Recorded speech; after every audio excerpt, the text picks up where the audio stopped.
बिस्मिल्लाहिर्रहमानिर्रहीम।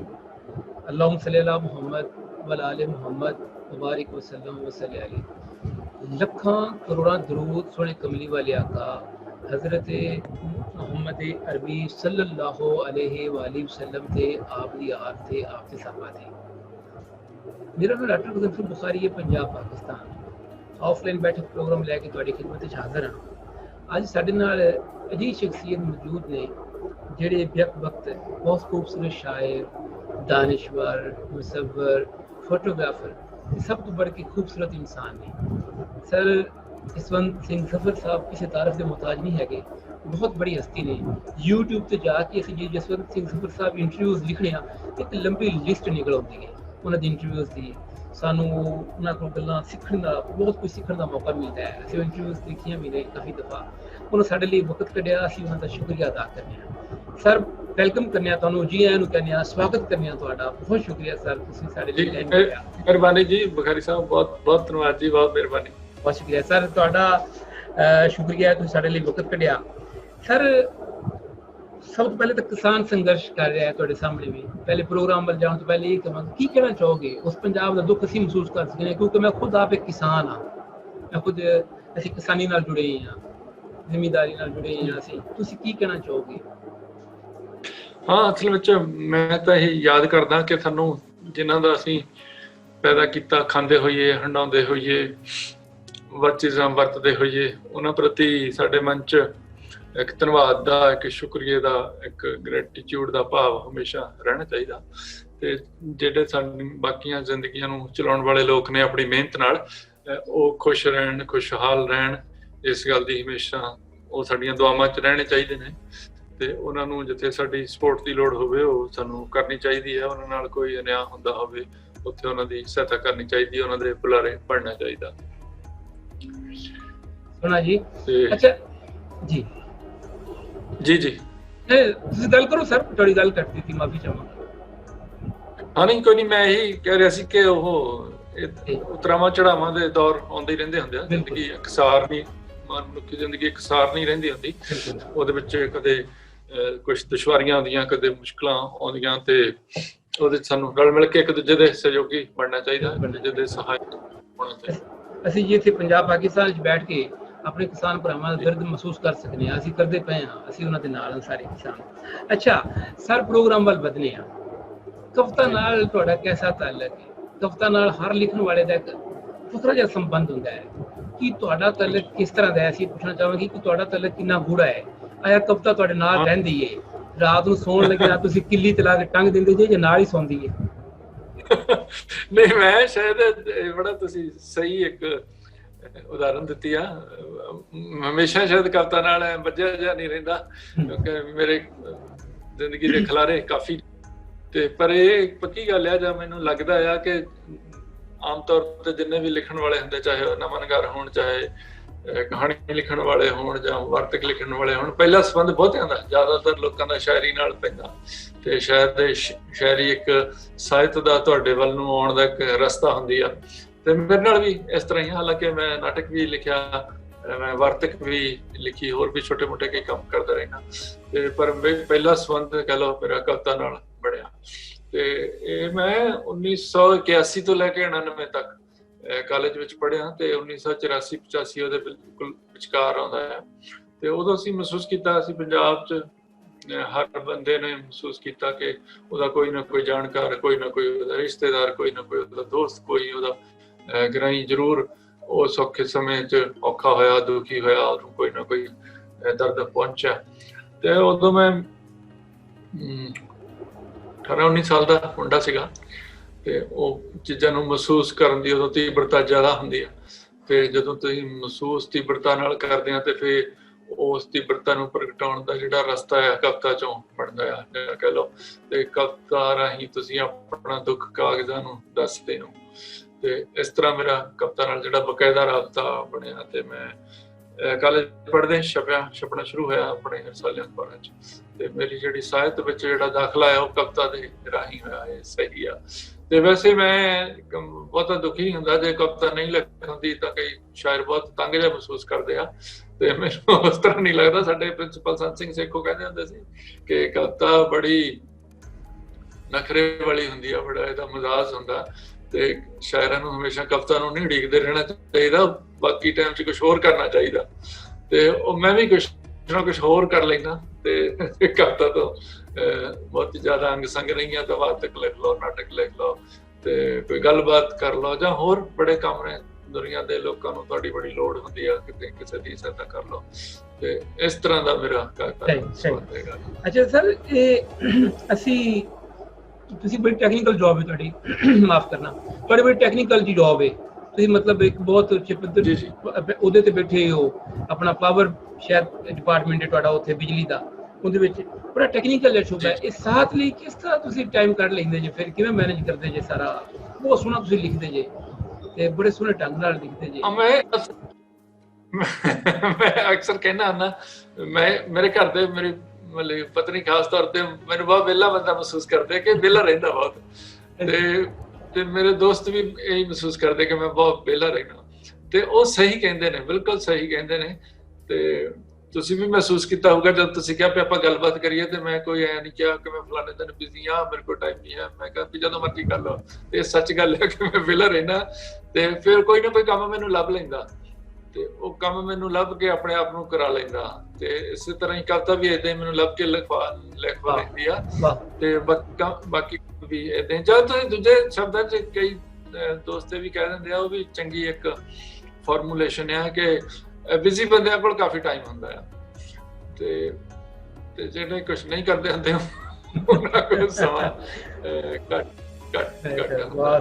ਤੇ ਬਾਕੀ ਮੈਂ ਮਨ ਨੂੰ ਵਿਹਲਾ ਰੱਖਦਾ ਬਹੁਤਾ, ਕੋਈ ਲੜਾਈ ਝਗੜੇ 'ਚ, ਦਵੈਸ਼ ਵਿੱਚ, ਬੈਰ ਵਿਰੋਧ 'ਚ, ਨਫ਼ਰਤ ਈਰਖਾ 'ਚ ਬਹੁਤਾ ਆਪਣੇ ਮਨ ਨੂੰ ਨਾ ਬਿਜ਼ੀ ਨਹੀਂ ਰੱਖਦਾ। ਇਸ ਕਰਕੇ ਉਹਦੇ ਨਾਲ ਸ਼ਾਇਦ ਬੰਦਾ ਜ਼ਿਆਦਾ ਬਿਜ਼ੀ ਹੋ ਜਾਂਦਾ। ਇਸ ਕਰਕੇ ਜਦੋਂ ਜਿਹੜਾ ਕੰਮ ਹੈਗਾ ਕਰਨਾ ਕੀਤਾ ਤੇ ਵਿਹਲੇ, ਤੇ ਦੂਜੇ ਕੰਮ ਲਈ ਤੁਸੀਂ ਵਿਹਲੇ, ਤੇ ਇਸ ਤਰ੍ਹਾਂ ਦਾ ਹੀ ਆ ਮੇਰਾ ਸੰਬੰਧ। ਬਹੁਤ ਸੋਹਣਾ ਜੀ ਦੀ ਸਰ, ਬਹੁਤ ਸੋਹਣਾ, ਤੁਸੀਂ ਬੜਾ ਸੋਹਣਾ ਕਾਰ ਕਰ ਰਹੇ ਜੀ, ਮਾਂ ਬੋਲੀ ਤੁਸੀਂ ਬੜੇ ਸੋਹਣੇ ਸੇਵਕ ਜੇ।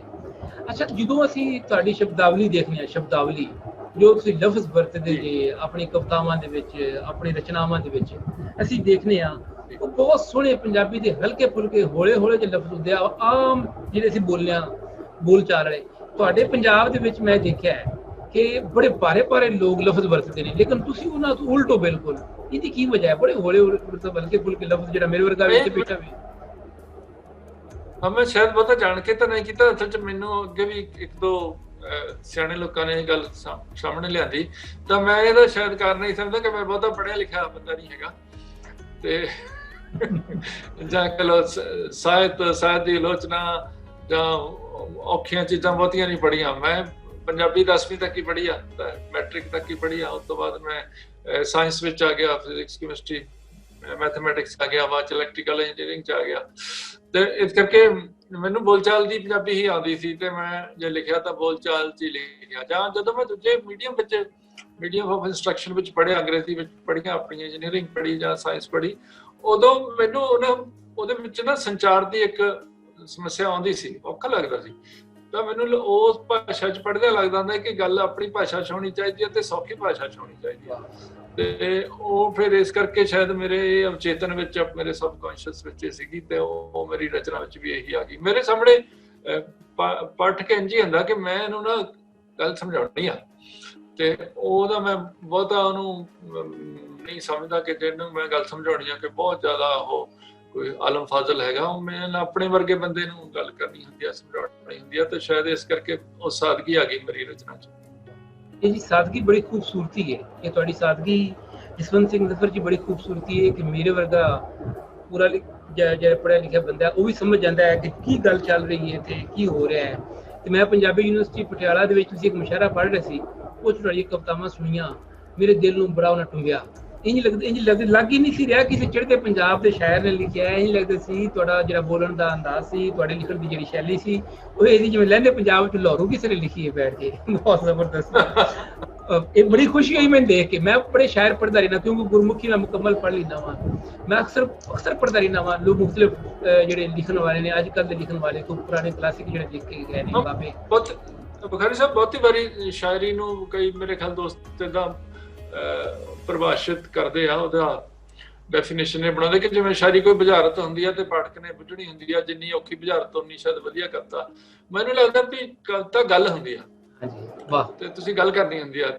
ਜਦੋਂ ਤੁਸੀਂ ਗੱਲ ਕਰਦੇ ਹੋ ਤੇ ਉਹ ਗੱਲ ਵਾਂਗ ਹੀ ਪਹੁੰਚਣੀ ਚਾਹੀਦੀ ਆ।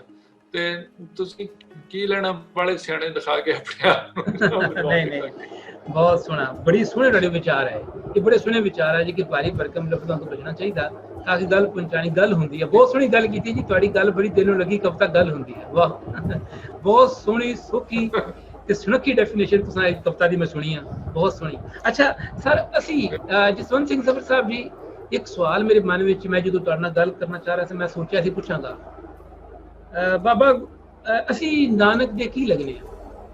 ਇਹ ਕਿੱਦਾਂ ਮਨ ਵਿੱਚ ਆਇਆ, ਕਿੱਦਾਂ ਮਨ ਵਿੱਚ ਤੁਹਾਡੇ ਆਇਆ? ਇਹ ਬਹੁਤ ਖੂਬਸੂਰਤ, ਬਹੁਤ ਖੂਬਸੂਰਤ। ਹਾਂਜੀ, ਇਹ ਮੈਂ ਜਿਵੇਂ ਪਹਿਲਾਂ ਕਿਹਾ ਕਿ 10 ਸਾਲ ਅਸੀਂ ਦੇਖਿਆ, ਆਮ ਅਸੀਂ ਪੰਜਾਬ ਬਾਰੇ ਪ੍ਰੋਫੈਸਰ ਪੂਰਨ ਸਿੰਘ ਦੀ ਇੱਕ ਸਤਰ ਕੋਟ ਕੀਤੀ ਜਾਂਦੀ ਹੈ ਕਿ ਪੰਜਾਬ ਨਾ ਹਿੰਦੂ ਨਾ ਮੁਸਲਮਾਨ, ਪੰਜਾਬ ਜੀਂਦਾ ਗੁਰਾਂ ਦੇ ਨਾਮ ਤੇ, ਕਿ ਗੁਰੂ ਨਾਨਕ ਦੀ ਵਡਿਆਈ ਕਰਨ ਲਈ ਇਸ ਤਰ੍ਹਾਂ ਕਿਹਾ ਜਾਂਦਾ, ਜਾਂ ਪੰਜਾਬ ਦੀ ਵਡਿਆਈ ਕਰਨ ਲਈ ਇਸ ਤਰ੍ਹਾਂ ਕਿਹਾ ਜਾਂਦਾ। ਪਰ ਪੰਜਾਬ ਨੇ ਜਿੰਨਾ ਖੂਨ ਖਰਾਬਾ ਸਿਆ, ਜਿੰਨੀ ਕਤਲੋਗਰਦ ਕੀਤੀ ਕਰਾਈ ਪੰਜਾਬੀਆਂ ਨੇ ਇੱਕ ਦੂਜੇ ਦੀ, ਉਹ ਵੀ ਗੁਰਾਂ ਦੇ ਨਾਂ ਤੇ ਕੀਤੀ, ਅਸੀਂ ਉਹ ਵੀ ਮਜ਼ਹਬ ਦੇ ਨਾਂ ਤੇ ਕੀਤੀ।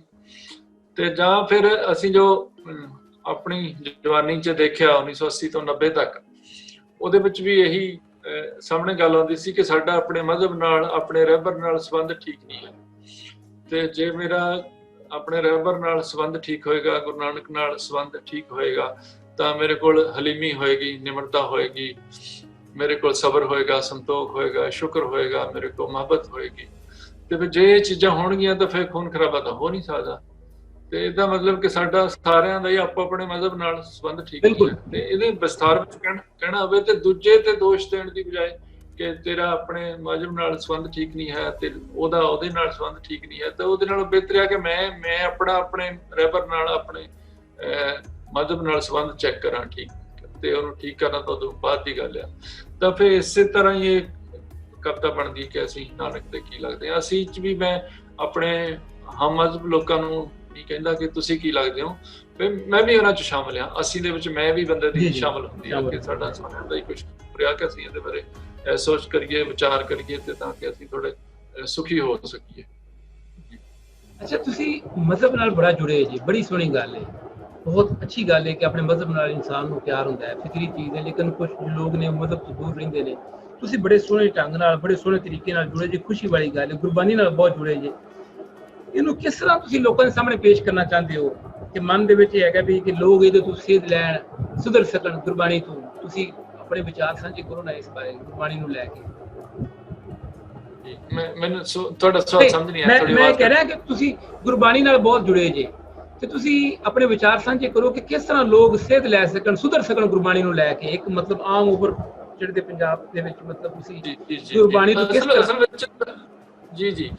ਅਸਲ ਵਿੱਚ ਪੈਗੰਬਰਾਂ ਦਾ ਇੱਕ, ਸਾਰੇ ਪੈਗੰਬਰਾਂ ਦੇ ਵਿੱਚ ਇੱਕ ਗੱਲ ਸਾਂਝੀ ਹੁੰਦੀ ਆ ਕਿ ਉਹ ਮਨੁੱਖਾਂ ਦਾ ਭਲਾ ਚਾਹੁੰਦੇ ਹੁੰਦੇ ਆ, ਕਿ ਉਹਦੇ ਵਿੱਚ ਬਹੁਤੀਆਂ ਗੱਲਾਂ ਉਹਨਾਂ ਦੇ ਸਮਕਾਲ ਨਾਲ ਸੰਬੰਧਿਤ ਹੁੰਦੀਆਂ, ਉਹਨਾਂ ਦੇ ਸਮੇਂ 'ਚ ਹੁੰਦੀਆਂ, ਉਹਨਾਂ ਦੀ ਸਮੇਂ ਦੀ ਭਾਸ਼ਾ 'ਚ ਹੁੰਦੀ ਆ, ਉਹਨਾਂ ਦੇ ਸਮੇਂ ਦੀਆਂ ਚੀਜ਼ਾਂ ਦੇ ਉਹਦੇ ਵਿੱਚ ਰੈਫਰੈਂਸ ਹੁੰਦੇ ਆ। ਪਰ ਜਿਹੜੀ ਉਹਦੀ ਭਾਵਨਾ ਹੁੰਦੀ ਆ ਉਹ ਸਰਬਕਾਲੀ ਹੁੰਦੀ ਆ, ਸਾਰੇ ਸਮਿਆਂ ਲਈ ਹੁੰਦੀ ਆ, ਕਿਉਂਕਿ ਮਨੁੱਖ ਦਾ ਡਿਜ਼ਾਈਨ ਇੱਕੋ ਹੀ ਆ। ਸਾਡੇ ਕੋਲ ਕਾਮ, ਕ੍ਰੋਧ, ਲੋਭ, ਮੋਹ, ਹੰਕਾਰ ਹਮੇਸ਼ਾ ਹੀ ਰਹਿਣਾ ਹੁੰਦਾ। ਸਾਨੂੰ ਸਬਰ, ਸੰਤੋਖ, ਸ਼ੁਕਰ, ਕੋਆਪਰੇਸ਼ਨ, ਦੋਸਤੀ, ਮੁਹੱਬਤ ਹਮੇਸ਼ਾ ਹੀ ਚਾਹੀਦੀ ਹੁੰਦੀ ਹੈ, ਇਹਨਾਂ ਦੀਆਂ ਲੋੜਾਂ ਹੁੰਦੀਆਂ।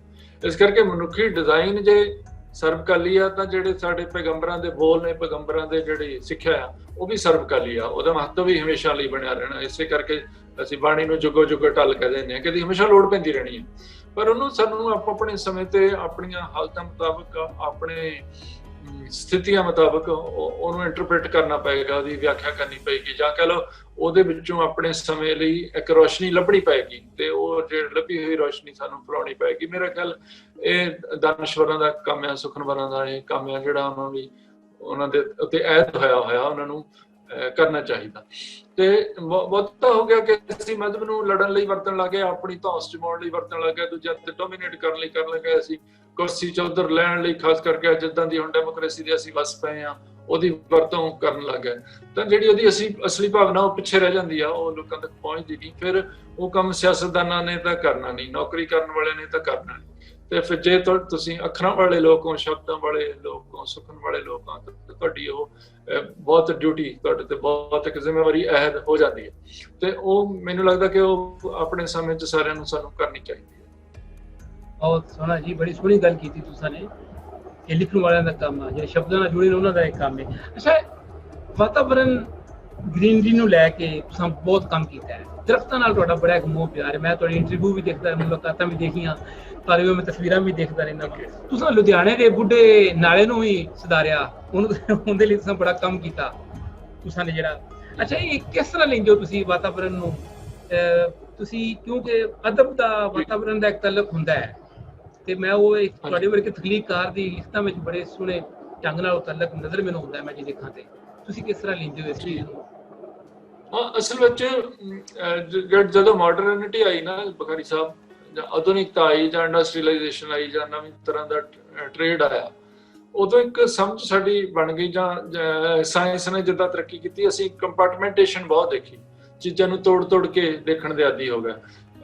ਇਹ ਧਰਮ ਹੁੰਦਾ, ਇਹ ਸਾਇੰਸ ਹੁੰਦਾ। ਮੈਂ ਕਹਿੰਦਾ ਨਹੀਂ ਹੁੰਦਾ, ਇੱਕੋ ਹੀ ਹੁੰਦੇ ਨੇ। ਇਹ ਸਾਡੀ ਸਮਝਣ ਦੀਆਂ ਵਿਧੀਆਂ ਨੇ ਕਿ ਅਸੀਂ ਕੁਦਰਤ ਨੂੰ, ਕਾਦਰ ਨੂੰ, ਕੁਦਰਤ ਦੇ ਨਿਯਮਾਂ ਨੂੰ ਕਿੱਦਾਂ ਸਮਝਦੇ ਹਾਂ। ਉਹੀ ਧਰਮ ਹੁੰਦਾ, ਉਹੀ ਸਾਇੰਸ ਹੁੰਦੀ ਹੈ। ਮੈਨੂੰ ਤਾਂ ਨਹੀਂ ਲੱਗਦੀ, ਨਹੀਂ ਵੱਖਰੀਆਂ ਨਹੀਂ ਗੱਲਾਂ ਲੱਗਦੀਆਂ। ਤੇ ਅਸੀਂ ਤਾਂ ਕੀ ਕਰ ਲਿਆ, ਸਾਇੰਸ ਦੇ ਫਰਦਰ ਅਸੀਂ ਕੰਪਾਰਟਮੈਂਟੇਸ਼ਨ ਬਣਾ ਲਈਏ। ਫਿਜ਼ਿਕਸ ਹੁੰਦੀ ਹੈ, ਬੋਟਨੀ ਹੁੰਦੀ ਹੈ, ਜਿਓਲੋਜੀ ਹੁੰਦੀ ਹੈ, ਕੈਮਿਸਟਰੀ ਹੁੰਦੀ ਆ। ਜ਼ੂਲੋਜੀ ਦਾ ਫਰਦਰ ਅਸੀਂ ਕਰਨ ਲੱਗੇ ਕਿ ਬਾਇਓਲੋਜੀ ਹੁੰਦੀ ਹੈ, ਬੋਟਨੀ ਹੁੰਦੀ ਆ। ਉਹਨਾਂ ਦੀ ਮਤਲਬ ਅਸੀਂ ਤੋੜਦੇ ਤੁਰੇ ਜਾਂਦੇ ਹਾਂ, ਟੁਕੜੇ ਕਰਦੇ ਜਾਂਦੇ ਹਾਂ। ਜ਼ਿੰਦਗੀ ਨੂੰ ਵੀ ਅਸੀਂ ਸਮਝਣ ਵੀ ਏਦਾਂ ਹੀ ਲੱਗ ਗਿਆ। ਤੇ ਹੁਣ ਤਾਂ ਕਹਿੰਦੇ ਨਾ, ਅੱਗੇ ਤਾਂ ਇੱਕ ਹਕੀਮ ਹੁੰਦਾ ਸੀ, ਇੱਕ ਵੈਦ ਹੁੰਦਾ ਸੀ ਜਿਹੜਾ ਸਾਰੇ ਰੋਗ ਦੇਖਦਾ ਸੀ। ਹੁਣ ਆ ਗਈ ਸਪੈਸ਼ਲਿਟੀ ਦਾ ਜ਼ਮਾਨਾ ਕਿ ਇਹ ਦਿਲ ਦਾ ਡਾਕਟਰ ਆ, ਇਹ ਅੱਖਾਂ ਦਾ ਡਾਕਟਰ ਆ। ਫਿਰ ਅੱਖਾਂ ਦਾ ਹੁੰਦੇ ਬੱਚਿਆਂ ਦੀਆਂ ਅੱਖਾਂ ਦਾ ਡਾਕਟਰ ਆ ਕਿ ਵੱਡਿਆਂ ਦੀਆਂ ਅੱਖਾਂ ਦਾ ਡਾਕਟਰ ਆ। ਕਹਿੰਦੇ ਹੁਣ ਤੇ ਇਹ ਵੀ ਹੋ ਚੱਲਿਆ ਕਿ ਸੱਜੀ ਅੱਖ ਦਾ ਡਾਕਟਰ ਹੈ ਕਿ ਖੱਬੀ ਅੱਖ ਦਾ ਡਾਕਟਰ ਹੈ। ਤੇ ਇਹ ਇਸ ਤਰ੍ਹਾਂ ਅਸੀਂ ਚੀਜ਼ਾਂ ਤੋੜ ਕੇ ਜ਼ਿੰਦਗੀ ਨੂੰ ਵੀ ਤੋੜ ਕੇ ਸਮਝਣ ਲੱਗ ਗਏ। ਜ਼ਿੰਦਗੀ ਨੂੰ ਅਸੀਂ ਸਭ ਤੋਂ ਵੱਡਾ ਜਿਹੜਾ ਮੁੱਢਲੇ ਦੌਰ 'ਤੇ ਸਮਝ ਲਿਆ ਕਿ ਜ਼ਿੰਦਗੀ ਸ਼ਾਇਦ ਕੁਦਰਤ ਨਾਲੋਂ ਵੱਖਰੀ ਚੀਜ਼ ਆ, ਕਿ ਮਨੁੱਖ ਵਾਤਾਵਰਨ ਨਾਲੋਂ ਵੱਖਰੀ ਚੀਜ਼ ਆ, ਮਨੁੱਖ ਪਰਮਾਤਮਾ ਨਾਲੋਂ, ਅੱਲਾ ਨਾਲੋਂ ਕੋਈ ਵੱਖਰੀ ਚੀਜ਼ ਆ, ਮਨੁੱਖ ਸ੍ਰਿਸ਼ਟੀ ਦੀ ਕੋਈ ਵੱਖਰੀ ਚੀਜ਼ ਆ, ਮਨੁੱਖ ਦੂਜੇ ਮਨੁੱਖ ਨਾਲੋਂ ਵੱਖਰੀ ਚੀਜ਼ ਆ, ਮਨੁੱਖ ਦੂਜੇ ਜੀਵਾਂ ਨਾਲੋਂ ਵੱਖਰਾ ਬਿਲਕੁਲ ਨਹੀਂ ਹੈਗਾ। ਇਹ ਸਾਰੇ ਇੱਕ ਦੂਜੇ ਨਾਲ ਅਸੀਂ ਇੰਟਰਕਨੈਕਟਡ ਹੈ, ਇੱਕ ਦੂਜੇ ਨਾਲ ਵੱਜੇ ਹੋਏ ਆ। ਕਿ ਧਰਤੀ ਦੇ ਵਾਤਾਵਰਨ ਦੀ ਉਪਜ ਆ ਜੀਵਨ। ਇਹ ਜੀਵਨ ਦੂਜੇ ਨਛੱਤਰਾਂ ਤੇ, ਦੂਜੇ ਜਿਹੜੀਆਂ ਧਰਤੀਆਂ ਨੇ ਉੱਥੇ ਨਹੀਂ ਹੈਗਾ, ਸਾਡੀ ਧਰਤੀ ਤੇ ਆ। ਕਿਉਂਕਿ ਸਾਡੀ ਧਰਤੀ ਦਾ ਵਾਤਾਵਰਨ ਸਾਡੇ ਜੀਵਨ ਦੇ ਅਨੁਕੂਲ ਸੀ, ਉਹਦੇ ਵਿੱਚੋਂ ਸਾਡਾ ਜੀਵਨ ਪੈਦਾ ਹੋਇਆ। ਤੇ ਸਾਡਾ ਜੀਵਨ ਦੂਜੇ ਜਾਨਵਰਾਂ, ਜੀਵਾਂ ਦੇ ਵਿੱਚੋਂ ਦੀ ਲੰਘ ਕੇ ਅਸੀਂ ਮਨੁੱਖ ਬਣੇ, ਦੂਜੇ ਜੀਵਾਂ ਦੇ ਵਿਕਾਸ ਚੋਂ ਬਣੇ। ਮਤਲਬ ਉਹਨਾਂ ਨਾਲ ਵੀ ਅਸੀਂ ਸੰਬੰਧਿਤ ਹਾਂ। ਇਸ ਕਰਕੇ ਮਨੁੱਖ ਦਾ ਜਾਂ ਸਮੁੱਚੀ ਜ਼ਿੰਦਗੀ ਦਾ ਇਹ ਕੁਦਰਤ ਨਾਲ, ਵਾਤਾਵਰਨ ਨਾਲ ਬਹੁਤ ਇੱਕਮਿਕਤਾ ਵਾਲਾ ਸੰਬੰਧ ਹੈ, ਉਹ ਤੋਂ ਵੱਖਰੇ ਨਹੀਂ ਹੈਗੇ। ਜੇ ਜੀਵਨ ਦੀਆਂ ਜਿਹੜੀਆਂ ਹਾਲਾਤਾਂ 'ਚ ਜੀਵਨ ਪੈਦਾ ਹੋਇਆ, ਜੇ ਉਹ ਹਾਲਾਤਾਂ ਨੂੰ ਡਿਸਟਰਬ ਕਰ ਦੋਗੇ, ਤੁਹਾਡਾ ਜੀਵਨ ਡਿਸਟਰਬ ਹੋ ਜਾਊ। ਇਸ ਤਰ੍ਹਾਂ ਦੀ ਗੱਲ ਹੈਗੀ ਹੈ ਜੀ। ਤੇ ਇਸ ਕਰਕੇ ਵਾਤਾਵਰਨ ਦੀ ਗੱਲ ਹੀ ਜੀਵਨ ਦੀ ਗੱਲ ਆ। ਤੇ ਜੇ ਤੁਸੀਂ ਵਾਤਾਵਰਨ ਦੀ ਹੁਣ 3 ਚੀਜ਼ਾਂ ਬੁਨਿਆਦੀ ਆ ਜਾਂਦੀਆਂ, ਤੁਹਾਡੀਆਂ ਮਿੱਟੀ ਆ ਗਈ, ਤੁਹਾਡੇ ਪਾਣੀ ਆ ਗਿਆ, ਤੁਹਾਡੀ ਹਵਾ ਆ ਗਈ। ਅਸੀਂ ਜਦੋਂ ਸਕੂਲਾਂ 'ਚ ਪੜ੍ਹਨ ਲੱਗੇ, ਸਾਨੂੰ ਸ਼ੁਰੂ 'ਚ ਇਹੀ ਸਿਖਾਉਂਦੇ ਹੁੰਦੇ ਸੀ ਕਿ ਮਨੁੱਖ ਦੀਆਂ ਮੁੱਢਲੀਆਂ ਲੋੜਾਂ ਕੁੱਲੀ ਗੁੱਲੀ ਜੁੱਲੀ, ਮਤਲਬ ਜਿਹਨੂੰ ਅਸੀਂ ਕਹਿੰਦੇ ਰੋਟੀ, ਕੱਪੜਾ ਤੇ ਮਕਾਨ। ਇਹ ਬਿਲਕੁਲ ਵਾਹੀਆਤ ਗੱਲ ਹੈਗੀ। ਇਸ ਤੋਂ ਵੀ ਬੁਨਿਆਦੀ ਚੀਜ਼ਾਂ ਤੇ ਮਨੁੱਖ ਨੂੰ ਚਾਹੀਦੀ ਆ, ਪੀਣ ਲਈ ਪਾਣੀ, ਸਾਹ ਲੈਣ ਲਈ ਹਵਾ। ਇਹ ਉਹ ਤੋਂ ਵੀ ਬੁਨਿਆਦੀ ਨੇ ਕਿ ਜੇ ਕੁੱਲੀ ਨਾ ਵੀ ਹੋਵੇ, ਮਕਾਨ ਨਾ ਵੀ ਹੋਵੇ, ਤਾਂ ਬਹੁਤ ਬੇਘਰੇ ਲੋਕ ਜੀ ਲੈਂਦੇ ਆ, ਰਹਿ ਲੈਂਦੇ ਆ। ਰੋਟੀ ਤੋਂ ਬਿਨਾਂ ਤੁਸੀਂ 10 ਦਿਨ, ਮੈਂ ਦੇਖਿਆ ਮਰਨ ਵਰਤ ਰੱਖਦੇ ਲੋਕ 40-40 ਦਿਨ ਉਹ ਜਿਉਂਦੇ ਰਹਿ ਜਾਂਦੇ ਆ। ਤੇ ਪਰ ਤੁਸੀਂ ਸਾਹ ਤੋਂ ਲੈਣ ਤੋਂ ਬਿਨਾਂ ਕੁਝ ਮਿੰਟ ਜੀਓਗੇ, ਪਾਣੀ ਤੋਂ ਬਿਨਾਂ ਤੁਸੀਂ ਕੁਝ ਘੰਟੇ ਜੀਓਗੇ, ਤੇ ਖੁਰਾਕ ਤੋਂ ਬਿਨਾਂ ਤੁਸੀਂ ਕੁਝ ਦਿਨ ਜੀਓਗੇ।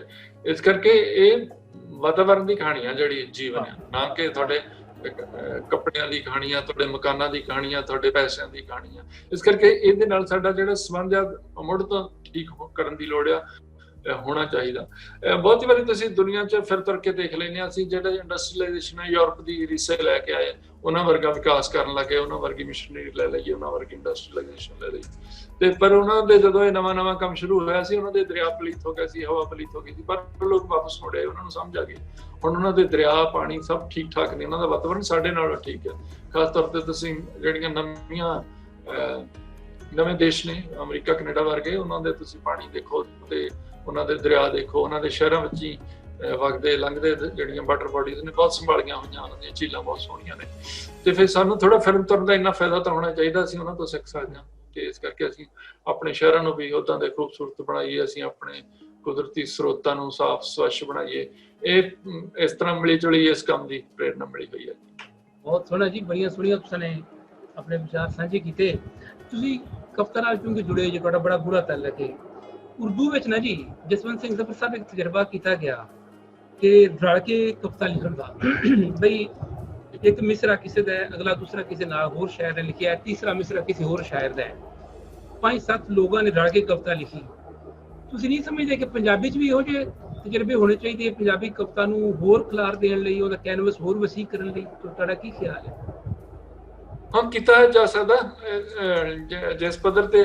ਅੱਗੇ ਐਕਚੁਅਲੀ ਅਸਲ ਵਿੱਚ ਪਹਿਲਾਂ ਕਵੀ ਦਰਬਾਰਾਂ ਦੀ ਜਦੋਂ ਰਵਾਇਤ ਬਹੁਤ ਜ਼ਿਆਦਾ ਹੁੰਦੀ ਸੀ ਤੇ ਉਦੋਂ ਮਸਲਾ ਦੇ ਕੇ ਕਵਿਤਾ ਲਿਖਾਈ ਜਾਂਦੀ ਸੀ, ਤਰੀ ਮਿਸਰਾ ਦੇ ਕੇ, ਤੇ ਉਹਦੇ ਤੇ ਕਵਿਤਾ ਸਾਰਦੇ ਸੀ। ਉਦੋਂ ਇੱਕ ਚਾਂਦਾ ਰਿਵਾਜ ਸੀ, ਕਿਉਂਕਿ ਹੁਣ ਉਸ ਤਰ੍ਹਾਂ ਦੇ ਕਿਉਂਕਿ ਕਵੀ ਦਰਬਾਰ ਉਦੋਂ ਮਨੋਰੰਜਨ ਦੇ ਵੀ ਸਾਧਨ ਸੀ। ਤੁਹਾਡੇ ਤਾਂ ਅਜੇ ਵੀ ਹੈਗੇ ਆ, ਸਾਡੇ ਘੱਟ ਆ, ਥੋੜਾ ਮੁਕਾਬਲਤਨ ਘੱਟ ਆ, ਕਿਉਂਕਿ ਮਨੋਰੰਜਨ ਦੇ ਹੋਰ ਸਾਧਨ ਆ ਗਿਆ। ਤੁਹਾਡੇ ਕੋਲ ਸਿਨੇਮਾ ਆ ਗਿਆ, ਤੁਹਾਡੇ ਕੋਲ ਟੈਲੀਵਿਜ਼ਨ ਆ ਗਿਆ, ਹੁਣ ਤਾਂ ਇੰਟਰਨੈਟ ਵੀ ਆ ਗਿਆ। ਤੇ ਇਸ ਕਰਕੇ ਜਿਹੜੀ ਮਨੁੱਖ ਦੀ ਜਿਹੜਾ ਪਹਿਲਾਂ ਕੁਦਰਤੀ ਤੌਰ ਤੇ ਅਸੀਂ ਜੁੜੇ ਹੋਏ ਸੀ, ਇੱਕ ਦੂਜੇ ਤੇ ਬਹੁਤ ਨਿਰਭਰ ਸੀ, ਟੀਮ ਵਰਕ ਕੁਦਰਤੀ ਤੌਰ ਤੇ ਸੀ। ਹੁਣ ਸਾਨੂੰ ਬਣਾਉਣਾ ਪੈਂਦਾ, ਜ਼ੋਰ ਲਾਉਣਾ ਪੈਂਦਾ ਇਹਦੇ ਲਈ, ਕਿਉਂਕਿ ਸਾਡੇ ਹਾਲਾਤ ਇੱਕ ਦੂਜੇ ਤੋਂ ਟੁੱਟਣ ਵਾਲੇ ਜ਼ਿਆਦਾ ਨੇ, ਜੁੜਨ ਵਾਲੇ ਘੱਟ ਨੇ। ਇਸ ਕਰਕੇ ਇਹ ਜਿਹੜੀ ਕੋਆਪਰੇਸ਼ਨ ਵਾਲੀ ਜਿਹੜੀ ਮੂਵਮੈਂਟ ਆ, ਉਹ ਜ਼ਿਆਦਾ ਇੰਟੈਂਸ਼ਨਲੀ, ਮਤਲਬ ਜਾਣਬੁੱਝ ਕੇ ਮਿਹਨਤ ਕਰਕੇ ਬਣਾਉਣ ਵਾਲੀ ਆ। ਤੇ ਪੰਜਾਬੀ 'ਚ ਵੀ ਕਦੀ ਕਦੀ ਹੁੰਦਾ ਰਹਿੰਦਾ, ਜਿਵੇਂ ਮੈਂ ਇੱਕ ਕਿਸੇ ਨੇ ਬਣਾਈ ਸੀ, ਇੱਕ ਬੱਚੇ ਨੇ ਇੱਕ ਫੋਟੋ ਬਣਾਈ ਕਿ ਪੰਜਾਬੀ ਬੰਦੇ ਦੇ ਹੱਥ ਸ਼ਰਾਬ ਦੀ ਬੋਤਲ ਦੀ ਬਜਾਏ ਕਿਤਾਬ ਹੋਣੀ ਚਾਹੀਦੀ ਹੈ। ਤੇ ਉਹ ਸਾਡੇ ਇੱਕ ਗਾਣਾ ਵੀ ਬੜਾ ਮਸ਼ਹੂਰ ਹੈ ਕਿ ਆਪਣਾ ਪੰਜਾਬ ਹੋਵੇ ਘਰ ਦੀ ਸ਼ਰਾਬ ਹੋਵੇ। ਲੋਕ ਸਾਡੇ ਗੁਰਦਾਸ ਮਾਨ ਸਾਹਿਬ ਦਾ ਬੜਾ ਪਪੂਲਰ ਹੋਇਆ, ਤੇ ਉਹ ਕਿਸੇ ਨੇ ਕਿਤਾਬਾਂ ਦੀ ਸਟਾਲ ਤੇ ਇੱਕ ਇਹ ਸਲੋਗਨ ਲਾਇਆ ਕਿ ਆਪਣਾ ਪੰਜਾਬ ਹੋਵੇ ਹੱਥ 'ਚ ਕਿਤਾਬ ਹੋਵੇ। ਹੁਣ ਇਹ ਸਲੋਗਨ ਸੀਗਾ, ਤੇ ਇਸ ਸਲੋਗਨ ਤੇ ਮੈਂ 4-5 ਬੰਦ ਲਿਖੇ ਕਿ ਖਾਣ ਪੀਣ ਚੰਗਾ ਹੋਵੇ, ਬੋਲਦਾ ਨਾ ਬੰਦਾ ਹੋਵੇ, ਬੁਰੇ ਨਸ਼ਿਆਂ ਤੋਂ ਬਚੇ, ਸਿਹਤ ਨਾ ਖਰਾਬ ਹੋਵੇ, ਆਪਣਾ ਪੰਜਾਬ ਹੋਵੇ। ਇਹ ਮੈਂ 3-4 ਲਿਖ ਕੇ ਆਪਣੇ ਸੋਸ਼ਲ ਮੀਡੀਆ ਤੇ ਪਾਏ, ਤੇ ਹੋਰ ਲੋਕਾਂ ਨੂੰ ਵੀ ਸੱਦਾ ਦਿੱਤਾ ਕਿ ਤੁਸੀਂ ਇਹਦੇ ਤੇ ਹੋਰ ਬੰਦ ਲਿਖੋ। ਤੇ ਉਹ ਬੜੇ ਲੋਕਾਂ ਨੇ ਉੱਤੇ ਬੰਦ ਲਿਖੇ। ਪ੍ਰੇਮ ਸਾਹਿਲ ਨੇ, ਸਾਡੇ ਦੇਹਰਾਦੂਨ ਕਵੀ ਨੇ, ਉਹਨਾਂ ਨੇ ਵੀ ਇਸੇ ਮੁਖੜੇ ਤੇ ਲੰਬਾ ਗੀਤ ਲਿਖਿਆ। ਹੋਰ ਨੌਜਵਾਨਾਂ ਨੇ ਲਿਖੇ। ਐ ਕਦੀ ਕਦਾਈ ਹੁੰਦਾ ਰਹਿੰਦਾ, ਪਰ ਜਿਵੇਂ ਤੁਸੀਂ ਕਹਿੰਦੇ ਸਾਡੇ ਕੋਈ ਰਵਾਇਤ ਨਹੀਂ ਹੈ ਜੀ, ਜਾਂ ਮਰਿਆਦਾ ਨਹੀਂ ਹੈ ਏਦਾਂ ਦੀ, ਪਰ ਇਹ ਕੀਤਾ ਜਾਵੇ ਤੇ ਹੈ ਦਿਲਚਸਪ ਕੰਮ ਆ, ਤੇ ਇਹ ਬੜਾ ਮੁਹੱਬਤੀ ਕੰਮ ਆ, ਇੱਕ ਦੂਜੇ ਨਾਲ ਜੁੜਨ ਵਾਲਾ ਕੰਮ ਆ। ਇਹ ਬੜੀ ਸੋਹਣੀ ਗੱਲ ਹੈ। ਇੱਕ ਹੋਰ ਮੇਰੇ ਦਿਲ 'ਚ ਸੀ ਜੀ, ਮੈਂ ਜਿਸ ਦਿਨ ਤੁਹਾਡੀਆਂ ਪੇਂਟਿੰਗਸ ਦੇਖੀਆਂ, ਇਹ ਤੁਹਾਡੇ ਮਗਰ ਵੀ ਪੇਂਟਿੰਗਸ ਪਈਆਂ ਹੋਈਆਂ ਨੇ, ਨਜ਼ਰ ਆ ਰਹੀਆਂ ਨੇ ਮੈਨੂੰ। ਤੁਸੀਂ ਮਸਵਰੀ ਨਾਲ ਵੀ ਜੁੜੇ ਜੀ, ਰੰਗਾਂ ਨਾਲ ਵੀ ਤੁਹਾਡਾ ਇੱਕ ਰਿਸ਼ਤਾ ਹੈ। ਇਹ ਰੰਗਾਂ ਨਾਲ ਤੁਹਾਡਾ ਕਿੰਨਾ ਕੁ ਗੂੜਾ ਰਿਸ਼ਤਾ ਹੈ, ਇਸ ਬਾਰੇ ਥੋੜਾ ਦੱਸੋ। ਤੇ ਫਿਰ ਇੱਕ ਸੁਝਾਅ ਮੈਂ ਸੋਚਿਆ ਸੀ, ਮੈਂ ਉਸ ਦਿਨ ਜਦੋਂ ਤੁਹਾਡੇ ਬਾਰੇ ਗੱਲ ਕਰਨਾ ਚਾਹ ਰਿਹਾ ਸੀ ਨਾ ਜੀ, ਤੇ ਮੈਂ ਨੋਟ ਲੈ ਰਿਹਾ ਸੀ, ਤੇ ਮੈਂ ਮੈਂ ਕਹਾਂਗਾ ਕਿ ਮੈਂ ਇੱਕ ਰਿਕੁਐਸਟ ਕਰਾਂਗਾ ਕਿ ਤੁਸੀਂ ਕਰ ਸਕਦੇ ਹੋ ਕੰਮ ਪੰਜਾਬੀ ਦੇ ਵਿੱਚ, ਅੱਗੇ ਨਹੀਂ ਪੰਜਾਬੀ 'ਚ ਹੋਇਆ ਉਹ ਕਵਿਤਾ ਨੂੰ ਲੈ ਕੇ। ਲੇਕਿਨ ਪਹਿਲੇ ਤੁਸੀਂ ਆਪਣਾ ਫੰਨੇ ਮਸਵਰੀ ਨਾਲ, ਇੱਕ ਰੰਗਾਂ ਨਾਲ ਜੁੜਨ ਦੀ ਕੋਈ ਬੜੀ ਜਿਹੀ ਗੱਲ ਦੱਸੋ, ਤਾਂ ਕਿ ਸਾਡੇ ਦੇਖਣ ਵਾਲੇ ਜਾਣ ਸਕਣ, ਤੇ ਫਿਰ ਮੈਂ ਉਹ ਸੁਝਾਅ ਪੇਸ਼ ਕਰਾਂਗਾ ਤੁਹਾਨੂੰ। ਹਾਂ ਬਖਾਰੀ ਸਾਹਿਬ, ਤੁਸੀਂ ਸਹਿਮਤ ਹੋਵੋਗੇ, ਅਸੀਂ ਜਦੋਂ ਸਕੂਲ 'ਚ ਪੜ੍ਹਦੇ ਹੁੰਦੇ ਆ, ਤੇ ਜਿਹੜੇ ਵਿਸ਼ੇ ਦਾ ਸਾਡਾ ਅਧਿਆਪਕ ਚੰਗਾ ਹੋਵੇ, ਉਸ ਵਿਸ਼ੇ 'ਚ ਸਾਡੀ ਦਿਲਚਸਪੀ ਹੋ ਜਾਂਦੀ ਹੈ। ਤੇ ਮੇਰੇ ਸਕੂਲ ਦੇ ਟਾਈਮ 'ਚ ਕੱਲ 7ਵੀਂ ਤੋਂ ਲੈ ਕੇ 8ਵੀਂ-9ਵੀਂ ਤੱਕ ਜਿਹੜੇ ਡਰਾਇੰਗ ਦੇ ਅਧਿਆਪਕ ਸੀ, ਆਰਟ ਦੇ ਅਧਿਆਪਕ ਸੀ, ਉਹ ਬਹੁਤ ਚੰਗੇ ਸੀਗੇ। ਤੇ ਉਹਨਾਂ ਦੇ ਚੰਗੇ ਅਧਿਆਪਕ ਹੋਣ ਕਰਕੇ ਮੇਰੀ ਇਹਦੇ ਵਿੱਚ ਦਿਲਚਸਪੀ ਹੋ ਗਈ। ਇੱਕ ਬੁੱਤ ਰਾਜ ਸਰਦਾਰ ਊਧਮ ਸਿੰਘ ਦਾ ਬੁੱਤ ਬਣਾਉਂਦੇ ਸੀ ਸਾਡੇ ਸਕੂਲ 'ਚ, ਉਹ ਵੀ ਅਸੀਂ ਉਦੋਂ ਸਕੂਲ 'ਚ ਪੜ੍ਹਦੇ ਸੀ, ਸਾਡੇ ਦੇਖਦੇ ਉਹਨਾਂ ਨੇ ਬਣਾਇਆ, ਤੇ ਉਹਨਾਂ ਨੂੰ ਉਹ ਕੰਮ ਕਰਦਿਆਂ ਦੇਖ ਕੇ ਵੀ ਬੜਾ ਉਹ ਜਾਦੂਗਰੀ ਜੀ ਲੱਗੀ ਕਿ ਬੜਾ ਕਿਆ ਬਾਤ ਹੈ, ਕਮਾਲ ਹੈ। ਤੇ ਉਹ ਤੋਂ ਵੀ ਬਹੁਤ ਪ੍ਰਭਾਵਿਤ ਹੋਏ, ਮਤਲਬ ਥੋੜਾ ਆਰਟ ਵੱਲ ਮੇਰੀ ਇਸ ਤਰ੍ਹਾਂ ਦਿਲਚਸਪੀ ਹੋ ਗਈ। ਤੇ ਦੂਜਾ, ਮੈਂ ਸਾਡਾ ਜਿਹੜਾ ਸਿੱਖ ਆਰਟ ਆ, ਖਾਸ ਤੌਰ ਤੇ ਗੁਰੂ ਸਾਹਿਬਾਨ ਦੇ ਜਿਹੜੇ ਪੋਰਟਰੇਟਸ ਨੇ, ਜਾਂ ਸਿੱਖ ਇਤਿਹਾਸ ਨੂੰ ਡਿਪਿਕਟ ਕਰਨ ਵਾਲੇ ਚਿੱਤਰ ਨੇ, ਉਹਨਾਂ ਨਾਲ ਮੇਰਾ ਥੋੜਾ ਇਤਰਾਜ਼ ਰਹਿੰਦਾ ਕਿ ਉਹਨਾਂ ਦਾ ਜਿਹੜਾ ਰੀਅਲਿਜ਼ਮ ਆ ਇਤਿਹਾਸਕ ਨਹੀਂ ਹੈ, ਕਿ ਇਤਿਹਾਸਕ ਗੁਰੂ ਨਾਨਕ ਆ ਜਿਹੜਾ ਉਹ ਸਾਡਾ ਆਰਟ ਵਾਲੇ, ਅੱਜ ਕੱਲ ਦੇ ਆਰਟ ਵਾਲੇ ਗੁਰੂ ਨਾਨਕ ਨਾਲ ਨਹੀਂ ਮਿਲਦਾ। ਨਾਲ ਦੇ ਤੌਰ ਤੇ ਜਿੱਦਾਂ ਦੀਆਂ ਤੁਸੀਂ ਗੁਰੂ ਨਾਨਕ ਦੀਆਂ ਪੋਰਟਰੇਟਸ ਦੇਖਦੇ ਹੋ ਜਾਂ ਦੂਜੀਆਂ ਵੀ ਗਰੁੱਪ 'ਚ ਵੀ ਦੇਖਦੇ ਹੋ ਤਾਂ ਉਹਨਾਂ ਦੀ ਉਮਰ ਸਾਡੇ ਸਾਰੇ ਪੰਜਾਬੀਆਂ ਦੇ ਮਨ 'ਚ 80-90 ਸਾਲ ਦੇ ਬਜ਼ੁਰਗ ਵਾਲੀ ਆ, ਤੇ ਜਦ ਕਿ ਉਹਨਾਂ ਦਾ ਜਿਹੜਾ ਸਰੀਰਕ ਉਮਰ ਆ ਉਹ 69 ਸਾਲ ਹੋਈ ਸਾਰੀ, ਜਾਂ 70 ਤੋਂ ਘੱਟ ਹੋਈ ਗੱਲ। ਤੇ ਇੰਨੀ ਘੱਟ ਤਸਵੀਰ ਉਮਰ ਵਾਲੇ ਗੁਰੂ ਨਾਨਕ ਤਾਂ ਸਾਨੂੰ ਸਾਡੇ ਚਿੱਤਰਾਂ 'ਚ ਲੱਭਦਾ ਹੀ ਨਹੀਂ ਹੈ। ਤੇ ਉਹ ਫਿਰ ਮੈਂ ਕੁਝ ਆਪਣੀਆਂ ਕਵਿਤਾਵਾਂ 'ਚ ਵੀ ਇਹਦਾ ਜ਼ਿਕਰ ਕੀਤਾ ਕਿ ਅਸੀਂ, ਕਿਉਂਕਿ ਬਜ਼ੁਰਗਾਂ ਦੇ ਆਖੇ ਨਹੀਂ ਲੱਗਣਾ ਹੁੰਦਾ, ਉਹਨਾਂ ਦੇ ਮੱਥਾ ਤੇ ਟੇਕਣਾ ਹੁੰਦਾ, ਉਹਨਾਂ ਦਾ ਸਤਿਕਾਰ ਕਰਨਾ ਹੁੰਦਾ, ਉਹਨਾਂ ਤੇ ਮਾਣ ਕਰਨਾ ਹੁੰਦਾ ਕਿ ਅਸੀਂ ਫਲਾਣੇ ਦੀ ਔਲਾਦ ਆ, ਪਰ ਉਹਨਾਂ ਦੀ ਗੱਲ ਨਹੀਂ ਮੰਨਣੀ ਹੁੰਦੀ। ਇਹ ਬਜ਼ੁਰਗ ਦੀ ਪਰਿਭਾਸ਼ਾ ਹੀ ਇਹ ਹੈ। ਤੇ ਫਿਰ ਗੁਰੂ ਨਾਨਕ ਦੇ ਵੀ ਸਾਨੂੰ ਲੱਗਾ ਵੀ ਅਸੀਂ ਉਹਦੇ ਆਖੇ ਤਾਂ ਲੱਗਣਾ ਨਹੀਂ, ਤੇ ਵੈਸੇ ਸੋਹਣਾ ਜਿਹਾ ਬਣਾ ਲੈਂਦੇ ਤੇ ਉਹਨੂੰ ਵੱਡਾ ਬਜ਼ੁਰਗ ਬਣਾ ਲਿਆ। ਇਹ ਮਤਲਬ ਚਿੱਤਰਕਾਰੀ ਦੇ ਥਰੂ ਅਸੀਂ ਏਦਾਂ ਕੀਤਾ। ਤੇ ਫਿਰ ਮੈਨੂੰ ਲੱਗਿਆ ਕਿ ਇਹ ਵੀ ਇੱਕ ਤਰ੍ਹਾਂ ਦਾ ਮੇਰਾ ਕ੍ਰਿਟਿਸਿਜ਼ਮ ਹੀ ਆ। ਕੱਲਾ ਕ੍ਰਿਟਿਸਿਜ਼ਮ ਕੁਝ ਕਰਦਾ ਨਹੀਂ ਹੁੰਦਾ ਕਿ ਤੁਸੀਂ ਇੱਕ ਨਿੰਦਕ ਜਿਹਾ ਬਣ ਜਾਂਦੇ ਹੋ। ਮੈਨੂੰ ਕੋਈ ਕਹੇ ਫਿਰ ਤੂੰ ਦੱਸ ਕਿੱਦਾਂ ਦਾ ਹੋਣਾ ਚਾਹੀਦਾ, ਕਿ ਤੂੰ ਕੀ ਕਰਦਾ, ਤੇ ਮੈਂ ਆਪ ਹੀ ਆਪਣੇ ਆਪ ਨੂੰ ਇਹ ਕਹਿ ਲਿਆ। ਤੇ ਮੇਰੇ ਕੋਲ ਜਵਾਬ ਇਹੀ ਬਣਦਾ ਸੀ ਕਿ ਜਿਹੜਾ ਗੁਰੂ ਆ, ਸਾਨੂੰ ਤਾਂ ਖਾਸ ਤੌਰ ਤੇ ਕਿਹਾ ਗਿਆ ਕਿ ਗੁਰੂ ਦਾ ਸਰੀਰ ਨਹੀਂ ਗੁਰੂ ਹੁੰਦਾ, ਗੁਰੂ ਦਾ ਸ਼ਬਦ ਗੁਰੂ ਹੁੰਦਾ, ਗੁਰੂ ਦੀ ਬਾਤ ਗੁਰੂ ਹੁੰਦੀ ਹੈ, ਗੁਰੂ ਦਾ ਉਪਦੇਸ਼ ਗੁਰੂ ਹੁੰਦਾ, ਗੁਰੂ ਦਾ ਸੰਦੇਸ਼ ਗੁਰੂ ਹੁੰਦਾ, ਤੇ ਗੁਰੂ ਦਾ ਸੁਖਨ ਗੁਰੂ ਹੁੰਦਾ। ਤੇ ਉਹ ਸਾਡੇ ਕੋਲ ਇਸ ਵੇਲੇ ਗੁਰੂ ਗ੍ਰੰਥ ਸਾਹਿਬ ਹਾਜ਼ਰ ਨਾਜ਼ਰ ਨੇ, ਮੌਜੂਦ ਨੇ। ਉਹ ਗੁਰੂ ਦਾ ਸਰੀਰ ਆ ਪੂਰਾ। ਤੇ ਜੇ ਗੁਰੂ ਦਾ ਸਰੀਰ, ਗੁਰੂ ਦਾ ਸ਼ਬਦ, ਬਾਣੀ ਪੂਰੀ ਗੁਰੂ ਦਾ ਸਰੀਰ ਹੈ, ਤੇ ਜਿਹੜਾ ਮੂਲ ਮੰਤਰ ਹੈ ਜਿੱਥੋਂ ਬਾਣੀ ਸ਼ੁਰੂ ਹੁੰਦੀ ਹੈ, ਇੱਕ ਓਂਕਾਰ ਤੋਂ ਲੈ ਕੇ ਗੁਰਪ੍ਰਸਾਦ ਤੱਕ, ਤੇ ਜਿਹੜੀਆਂ ਬੇਸਿਕ ਗੱਲਾਂ ਨੇ, ਤੁਹਾਡੀ ਜ਼ੁਬਾਨ 'ਚ ਕਹਿਣਾ ਹੋਵੇ ਅੱਲਾ ਦੀਆਂ ਜਾਂ ਪਰਮਾਤਮਾ ਦੀਆਂ ਜਾਂ ਈਸ਼ਵਰ ਦੀਆਂ, ਤੇ ਉਹ ਮੂਲ ਮੰਤਰ ਨਾਲ ਸਾਡੇ ਸਾਹਮਣੇ ਰੱਖਦੇ ਆ। ਉਸ ਤੋਂ ਬਾਅਦ ਬਾਣੀ, ਮਹਾਰਾਜ ਬਾਕੀ ਬਾਣੀ ਸ਼ੁਰੂ ਕਰਦੇ ਆ। ਤੇ ਫਿਰ ਮੈਨੂੰ ਲੱਗਿਆ ਕਿ ਜਿਹੜਾ ਮੂਲ ਮੰਤਰ ਹੈ ਗੁਰੂ ਦਾ ਚਿਹਰਾ ਆ, ਫਿਰ ਇਹਨੂੰ ਪੇਂਟ ਕੀਤਾ ਜਾਵੇ। ਫਿਰ ਮੈਂ ਮੂਲ ਮੰਤਰ ਨੂੰ ਲੈ ਕੇ ਇੱਕ ਸੀਰੀ ਕੀਤੀ, ਅਲੱਗ-ਅਲੱਗ ਡਿਜ਼ਾਈਨ, ਅੱਖਰਕਾਰੀ ਦੇ ਵਿੱਚ ਅਲੱਗ-ਅਲੱਗ ਰੰਗਾਂ 'ਚ ਅਲੱਗ-ਅਲੱਗ ਵਿਜ਼ੂਅਲ ਉਹਦੇ ਨਾਲ ਜੋੜ ਕੇ ਇੱਕ 15-20 ਕੈਨਵਸ ਤਿਆਰ ਕੀਤੇ, ਮੂਲ ਮੰਤਰ ਸੀਰੀ ਕੀਤੀ। ਉਹਦੇ ਨਾਲ ਮੈਂ ਥੋੜਾ ਚਿੱਤਰਕਾਰੀ 'ਚ ਸਰਗਰਮ ਹੋਇਆ। ਪਹਿਲਾਂ ਤਾਂ ਥੋੜਾ ਬਹੁਤਾ ਕੰਮ ਕਰਦੇ ਸੀਗੇ ਅਸੀਂ, ਆਪਣੇ ਕਾਲਜੀ ਮੁਕਾਬਲਿਆਂ 'ਚ ਹਿੱਸਾ ਲੈ ਲਿਆ, ਜਾਂ ਕਦੇ ਕੋਈ ਸਾਲ 'ਚ ਕਦੀ ਪੇਂਟਿੰਗ ਬਣਾ ਲਈ।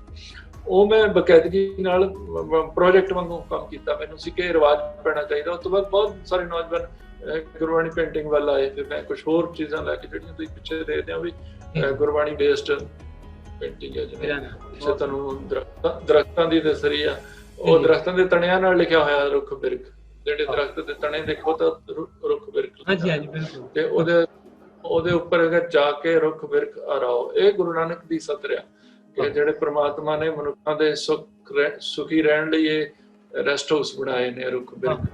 ਤੇ ਇਹ ਹੈ ਕਿ ਤੁਸੀਂ ਚੰਗੇ ਸੰਦੇਸ਼ ਨੂੰ ਕਵਿਤਾ ਰਾਹੀਂ ਵੀ, ਦੂਜੇ ਤਰੀਕੇ ਨਾਲ ਵੀ, ਗ੍ਰਾਫਿਕਸ ਰਾਹੀਂ ਵੀ, ਰੰਗਾਂ ਰਾਹੀਂ ਵੀ, ਜਿਹੜੇ ਵੀ ਤਰੀਕੇ ਨਾਲ ਕੋਈ ਚੰਗੀ ਗੱਲ ਕੀਤੀ ਜਾ ਸਕਦੀ ਆ, ਫਲਾਈ ਜਾ ਸਕਦੀ ਆ, ਉਸ ਮੀਡੀਅਮ 'ਚ ਕਰ ਲਓ। ਤੁਹਾਨੂੰ ਨਹੀਂ ਆਉਂਦਾ, ਜਿਹੜੇ ਹੋਰ ਚੰਗੇ ਕਰ ਸਕਦੇ ਉਹਨਾਂ ਤੋਂ ਕਰ ਸਕਦੇ। ਇਸ ਤਰ੍ਹਾਂ ਰਲ ਮਿਲ ਕੇ ਚੰਗੀਆਂ ਚੀਜ਼ਾਂ ਫਲਾਈਏ ਜੀ। ਮੈਂ ਨਾ ਜੀ ਉਹ ਮੈਂ ਜਿਹੜਾ ਸੁਝਾ ਦੇਣਾ ਸੀ, ਉਹ ਤੁਸੀਂ ਪਹਿਲਾਂ ਹੀ ਕਰੀ ਬੈਠੇ ਜੀ। ਮੈਂ ਇਹੀ ਕਹਿਣਾ ਚਾਹ ਰਿਹਾ ਸੀ ਜੀ। ਸੁਝਾਅ ਤਾਂ ਖੈਰ ਕੀ ਦੇ ਸਕਦੇ ਹਾਂ ਜੀ, ਅਸੀਂ ਤਾਂ ਬਹੁਤ ਛੋਟੇ ਬੰਦੇ ਆ, ਤੁਹਾਡੇ ਵਰਗੇ ਮਹਾਨ ਹਸਤੀ ਨੂੰ ਅਸੀਂ ਕੀ ਕਹਿ ਸਕਦੇ ਹਾਂ। ਮੈਂ ਇਹ ਕਹਿਣਾ ਸੀ ਜੀ ਕਿ ਇੱਕ ਅੰਗਰੇਜ਼ੀ ਦੇ ਵਿੱਚ ਤਸਵੀਰੀ ਨਜ਼ਮਾਂ ਹੁੰਦੀਆਂ ਨੇ, 16ਵੀਂ ਸਦੀ ਸ਼ੁਰੂ ਹੋਈਆਂ ਸੀ, 20ਵੀਂ ਸਦੀ 'ਚ ਮਤਲਬ ਤੁਸੀਂ ਜਾਣਦੇ ਹੋ ਮੈਨੂੰ ਜ਼ਿਆਦਾ ਕਿ ਉਹ ਬਕਾਇਦਾ ਲਿਖਣੀਆਂ ਸ਼ੁਰੂ ਹੋ ਗਈਆਂ।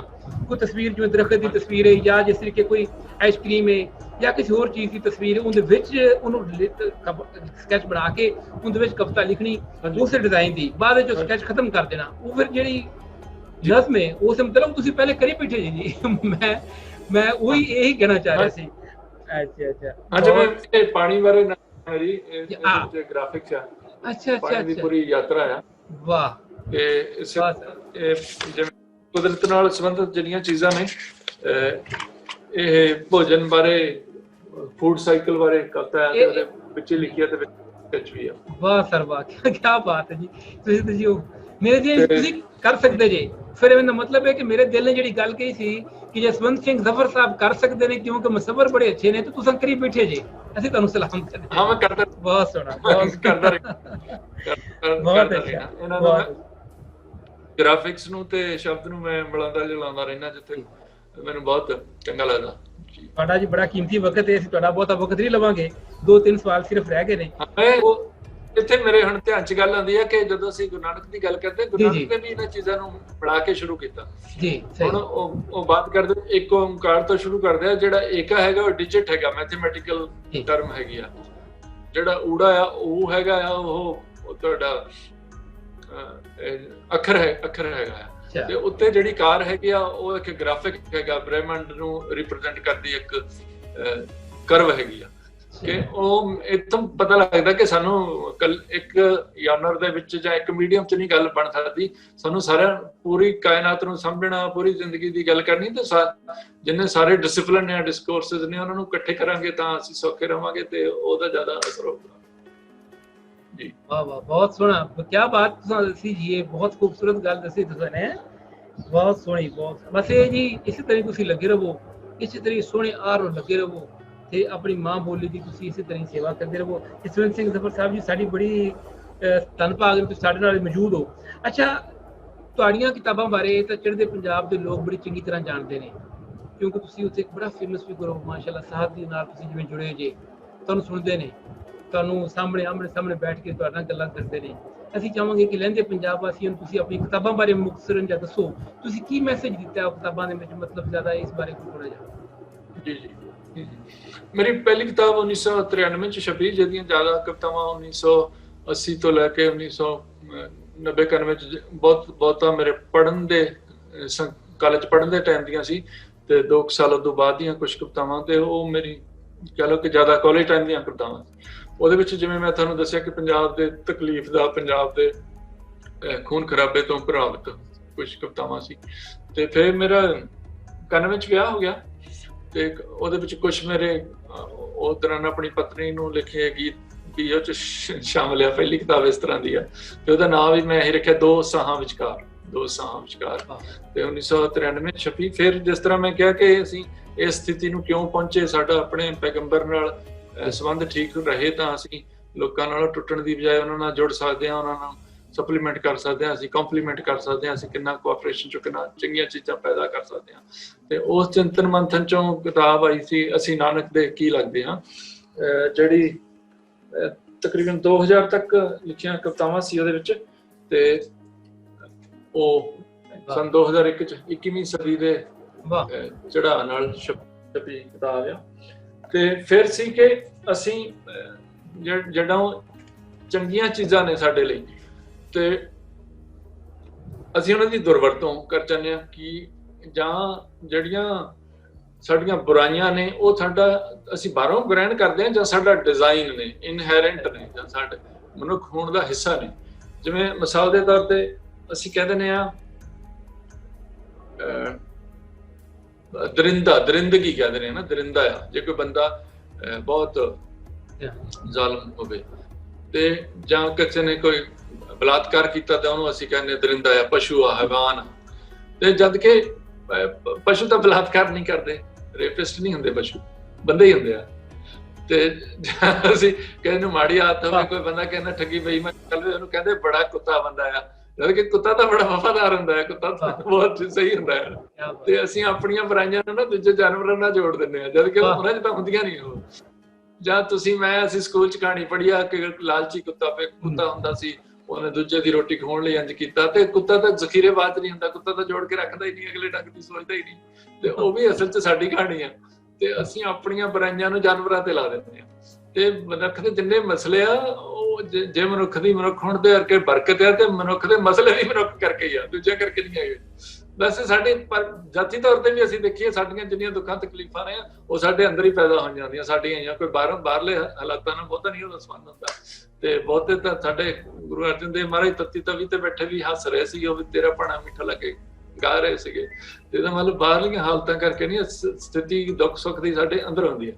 ਤੇ ਉਹ ਤੋਂ ਮੈਂ ਏਦਾਂ ਦੀਆਂ ਗੱਲਾਂ ਸੋਚਦਿਆਂ ਮੇਰੀ ਇਹ ਕਿਤਾਬ ਆਈ ਸੀ, ਇਹ ਬੰਦਾ ਕੀ ਹੁੰਦਾ। ਕਿ ਇਹਦੇ ਵਿੱਚ ਮੈਂ ਉਹ ਚੈਂਪੈਂਜੀ ਦੀ ਤਸਵੀਰ ਲਾਈ ਆ, ਉਹ ਹੱਸ ਕੇ ਪੁੱਛ ਰਿਹਾ ਭਈ ਤੁਸੀਂ ਕੀ ਬਣ ਗਏ ਯਾਰ, ਮੈਂ ਤਾਂ ਠੀਕ ਠਾਕ ਆ ਜੀ। ਤੇ ਇਹਦਾ ਡਿਜ਼ਾਈਨ ਵੀ ਟਾਈਟਲ ਮੈਂ ਆਪ ਹੀ ਕੀਤਾ ਸੀ, ਇਹਦਾ ਰੱਖਿਆ ਵੀ ਏਦਾਂ ਸੀ, ਦੂਜੇ ਪਿਕਚਰ ਤੇ ਮੇਰੀ ਤਸਵੀਰ ਸੀ, ਉਹ ਮੈਨੂੰ ਹੀ ਦੇਖ ਕੇ ਹੱਸ ਰਿਹਾ। ਜਿਹੜਾ ਆਦਮਾ ਹੋ ਗਿਆ। ਇਹ ਦੂਸਰੀ ਕਿਤਾਬ ਸੀਗੀ। ਵਿੱਚ ਵਿਚਾਲੇ ਮੇਰੀ ਦੋ ਵਾਰਤਕ ਦੀਆਂ ਕਿਤਾਬਾਂ ਆਈਆਂ। ਤੇ ਜਿਵੇਂ ਜਿਹੜੀ ਗੱਲ ਤੁਹਾਨੂੰ ਲੱਗਦਾ ਹੁੰਦੀ ਕਿ ਤੁਸੀਂ ਕਵਿਤਾ 'ਚ ਸ਼ਾਇਰੀ 'ਚ ਕਰਨੀ ਜ਼ਿਆਦਾ ਚਾਹੁੰਦੇ ਹੋ, ਉਹ ਨਹੀਂ ਕਰ ਨਹੀਂ ਸਕੇ, ਫਿਰ ਵਿਸਥਾਰ 'ਚ ਗੱਲ ਵਾਰਤਕ 'ਚ ਕਰ ਲਾ। ਵਾਰਤਕ ਦੀ ਇਹਦੇ ਦੌਰਾਨ ਕਿਤਾਬ ਆਈ ਸੀ ਸਿੱਖ ਸੋ ਖੋਜ ਲਏ, ਕਿ ਖੋਜ ਕਰਨੀ ਹੀ ਬੰਦਾ ਹੋਣਾ ਹੁੰਦਾ ਹੈ, ਸਿੱਖਣਾ ਜਿਹੜਾ ਜ਼ਰੂਰੀ ਹੁੰਦਾ ਹੈ ਕੁਝ। ਉਹਦੇ ਵਿੱਚ 8-10 ਨਿਬੰਧ ਸੀਗੇ ਮੇਰੇ। ਤੇ ਤੀਜੀ ਕਿਤਾਬ, ਚੌਥੀ ਕਿਤਾਬ ਹੁਣ ਪਿਛਲੇ ਸਾਲ ਹੀ ਆਈ ਆ, ਪਿਆਰੇ ਆਓ ਘਰੇ, ਜਿਹਨੂੰ ਤੁਹਾਡੀ ਲਹਿੰਦੇ ਵਾਲਿਆਂ ਦੀ ਮੁਹਾਵਰੇ ਚ ਕਹਿਣਾ ਹੋਵੇ ਤਾਂ ਕਹਿੰਦੇ ਪਿਆਰੇ ਆਓ ਘਰੇ।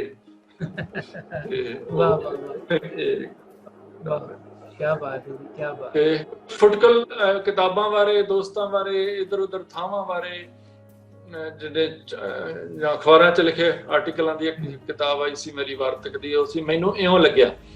ਮੈਨੂੰ ਹਮੇਸ਼ਾ ਹੀ ਲੱਗਦਾ, ਆਮ ਤੌਰ ਤੇ ਅਸੀਂ ਦਾਅਵੇਦਾਰੀ ਕਰ ਦਿੰਦੇ ਹਾਂ ਕਿ ਜੋ ਮੈਂ ਸੋਚਦਾ ਉਹ ਠੀਕ ਆ, ਸੱਚ ਇਹ ਆ, ਅਸਲ ਵਿੱਚ ਤਾਂ ਸਾਨੂੰ ਲੱਗਦਾ ਹੀ ਹੁੰਦਾ। ਤੇ ਉਹ ਮੈਂ ਇਹੀ ਕਿਹਾ ਕਿਹੜੀ ਚੀਜ਼ 'ਚ ਕਿਹੜਾ ਬੰਦਾ, ਕਿਹੜੀ ਲਿਖਤ ਮੈਨੂੰ ਕਿਵੇਂ ਲੱਗੀ, ਉਹ ਕਿਤਾਬ ਆ ਮੈਨੂੰ ਇਉਂ ਲੱਗਿਆ। ਤੇ ਤੁਹਾਨੂੰ ਹੋਰ ਤਰ੍ਹਾਂ ਲੱਗ ਸਕਦਾ, ਕਿਸੇ ਨੂੰ ਹੋਰ ਲੱਗ ਸਕਦਾ। ਜੇ ਅਸੀਂ ਏਦਾਂ ਸੋਚੀਏ ਤਾਂ ਥੋੜੇ ਸੌਖੇ ਰਹਿੰਦੇ ਹਾਂ। ਤੇ ਇੱਕ ਗੁਰਬਾਣੀ 'ਚ ਸਾਡੇ ਭਗਤ ਬਾਣੀਕਾਰ ਨੇ,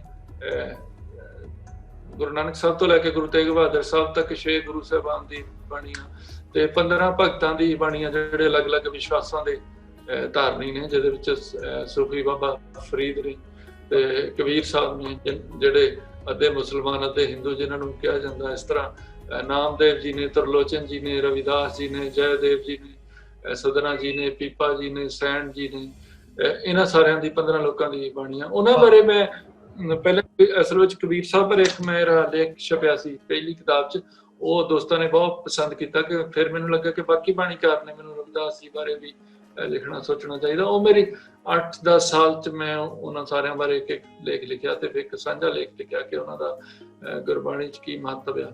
ਆਮ ਤੌਰ ਤੇ ਅਸੀਂ ਉਹਨਾਂ ਨੂੰ, ਸਾਡੀ ਕੋਈ ਸਾਈਕੀ ਸਾਡੇ ਪ੍ਰਚਾਰਕਾਂ ਨੇ ਏਦਾਂ ਕਰਦੀ ਜਿਵੇਂ ਉਹ ਸੈਕੰਡਰੀ ਕਿਸਮ ਦੇ ਬਾਣੀਕਾਰ ਹੁੰਦੇ ਆ, ਜਦਕਿ ਇਹਨਾਂ 'ਚੋਂ ਬਹੁਤੇ ਜਿਹੜੇ ਗੁਰੂ ਨਾਨਕ ਤੋਂ ਪਹਿਲਾਂ ਹੋਏ ਨੇ, ਸਦੀਆਂ ਪਹਿਲਾਂ ਹੋਏ ਨੇ, ਤੇ ਜੇ ਉਹਨਾਂ ਨੂੰ ਥਾਂ ਦਿੱਤੀ ਤੇ ਉਹਨਾਂ ਤੋਂ ਬਾਤ ਅੱਗੇ ਚਲਾਈ ਆ। ਤੇ ਇਸ ਤਰ੍ਹਾਂ ਦੀ ਗੱਲ ਨੂੰ ਮੈਂ ਲੈ ਕੇ ਕਿਤਾਬ ਲਿਖੀ, ਭਗਤ ਸਤਿਗੁਰੂ ਹਮਾਰਾ। ਇਹ ਪੁਸਤਕ ਆ, ਇਹ ਬੜੀ ਇਲਸਟ੍ਰੇਟਡ ਕਿਤਾਬ ਆ, ਇਹਨਾਂ ਨਾਲ ਸੰਬੰਧਿਤ ਬੜੇ ਚਿੱਤਰ ਨੇ, ਬੜੇ ਸਕੈਚ ਨੇ। ਸਾਡੇ ਇੱਧਰ ਸਿਧਾਰਥ ਜੀ ਨੇ, ਪੰਜਾਬੀ ਚਿੱਤਰਕਾਰ ਨੇ, ਦਿੱਲੀ ਰਹਿੰਦੇ ਨੇ, ਬਹੁਤ ਇੰਟਰਨੈਸ਼ਨਲ ਪੱਧਰ ਦੇ ਚਿੱਤਰਕਾਰ ਨੇ, ਉਹਨਾਂ ਨੇ ਇਹ ਕਿਤਾਬ ਇਲਸਟ੍ਰੇਟ ਕੀਤੀ। ਇੰਨਾ ਕੁ ਕੰਮ ਆ ਜੀ ਮੇਰਾ। ਜੀ ਬਹੁਤ ਬੜਾ ਕੰਮ ਹੈ ਜੀ। ਬੁੱਢੇ ਦਰਿਆ ਦੀ ਮੂਵਮੈਂਟ 'ਚ ਅਸੀਂ ਇੱਕ ਫੈਸਟੀਵਲ ਕੀਤਾ ਸੀ, ਬੁੱਢੇ ਦਰਿਆ ਤੇ ਆਣ ਮਿਲੋ ਦਰਿਆਓ, ਕਿ ਚਲੋ ਦਰਿਆ ਨੂੰ ਮਿਲਦੇ ਆ। ਤੇ ਉਹਦੇ ਵਿੱਚ ਅਸੀਂ ਰਾਗੀਆਂ ਨੂੰ, ਢਾਡੀਆਂ ਨੂੰ, ਕਵੀਆਂ, ਕਵੀਸ਼ਰਾਂ, ਚਿੱਤਰਕਾਰਾਂ, ਬੁੱਤਕਾਰਾਂ, ਵਿਦਿਆਰਥੀਆਂ, ਅਧਿਆਪਕਾਂ ਨੂੰ, ਸਾਰਿਆਂ ਨੂੰ ਸੱਦਿਆ ਸੀ।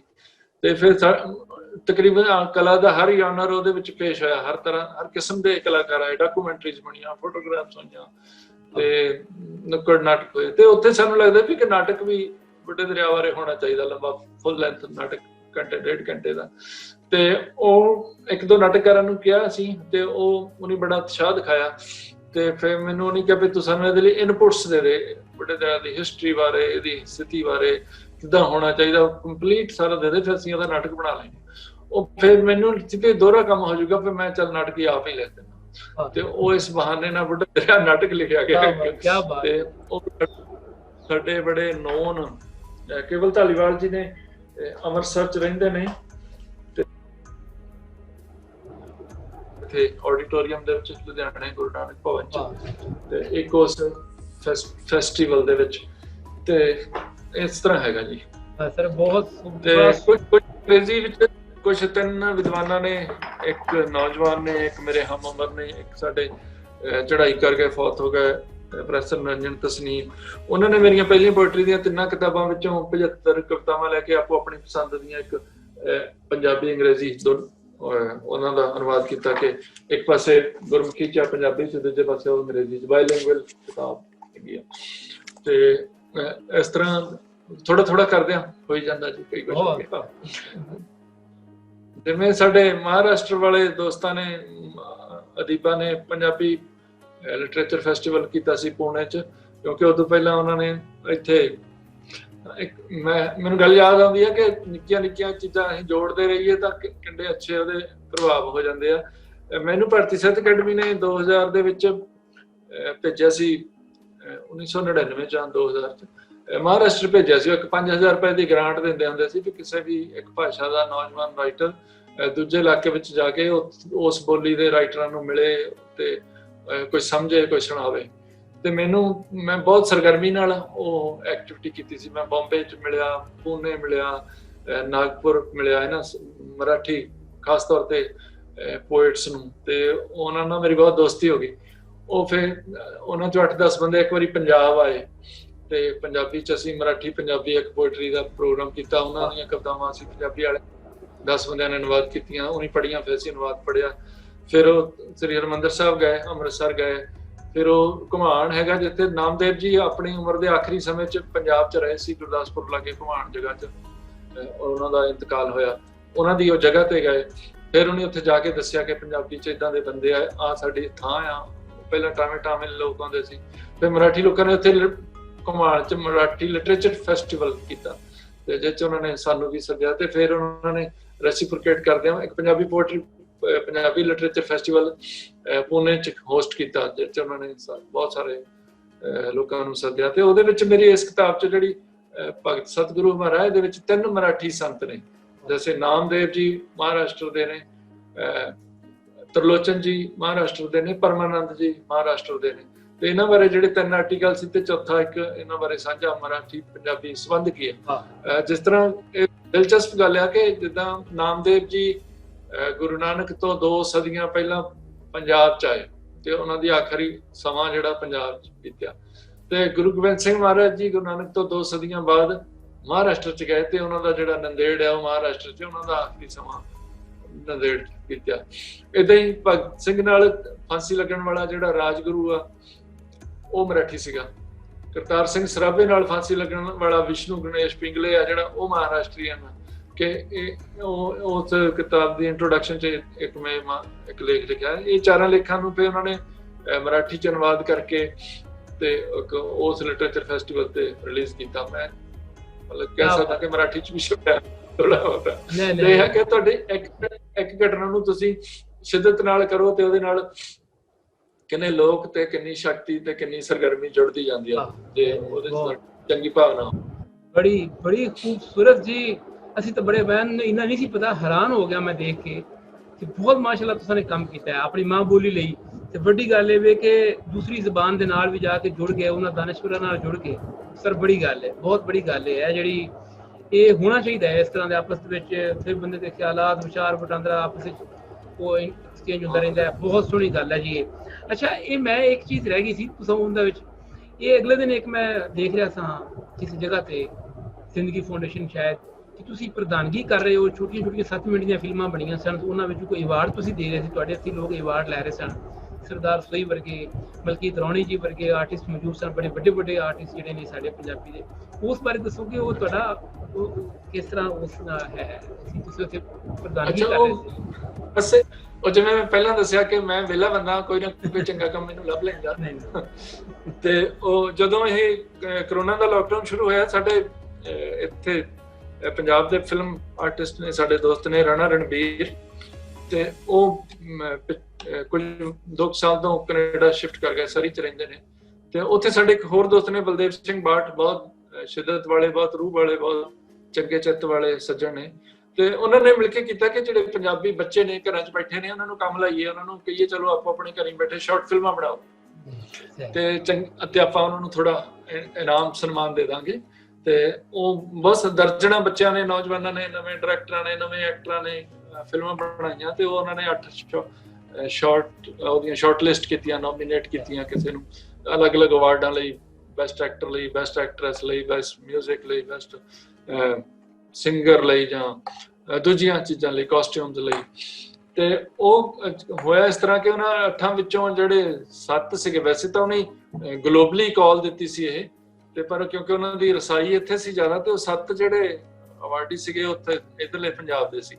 ਇੱਕ ਟੋਰਾਂਟੋ ਦਾ ਬੱਚਾ ਸੀਗਾ, ਤੇ ਉਹ ਉਹਨਾਂ ਨੂੰ ਕੁਝ ਪੈਸੇ ਦੇਣਾ ਚਾਹੁੰਦੇ ਸੀਗੇ, 5100 ਹਰੇਕ ਵਿਨਰ ਨੂੰ।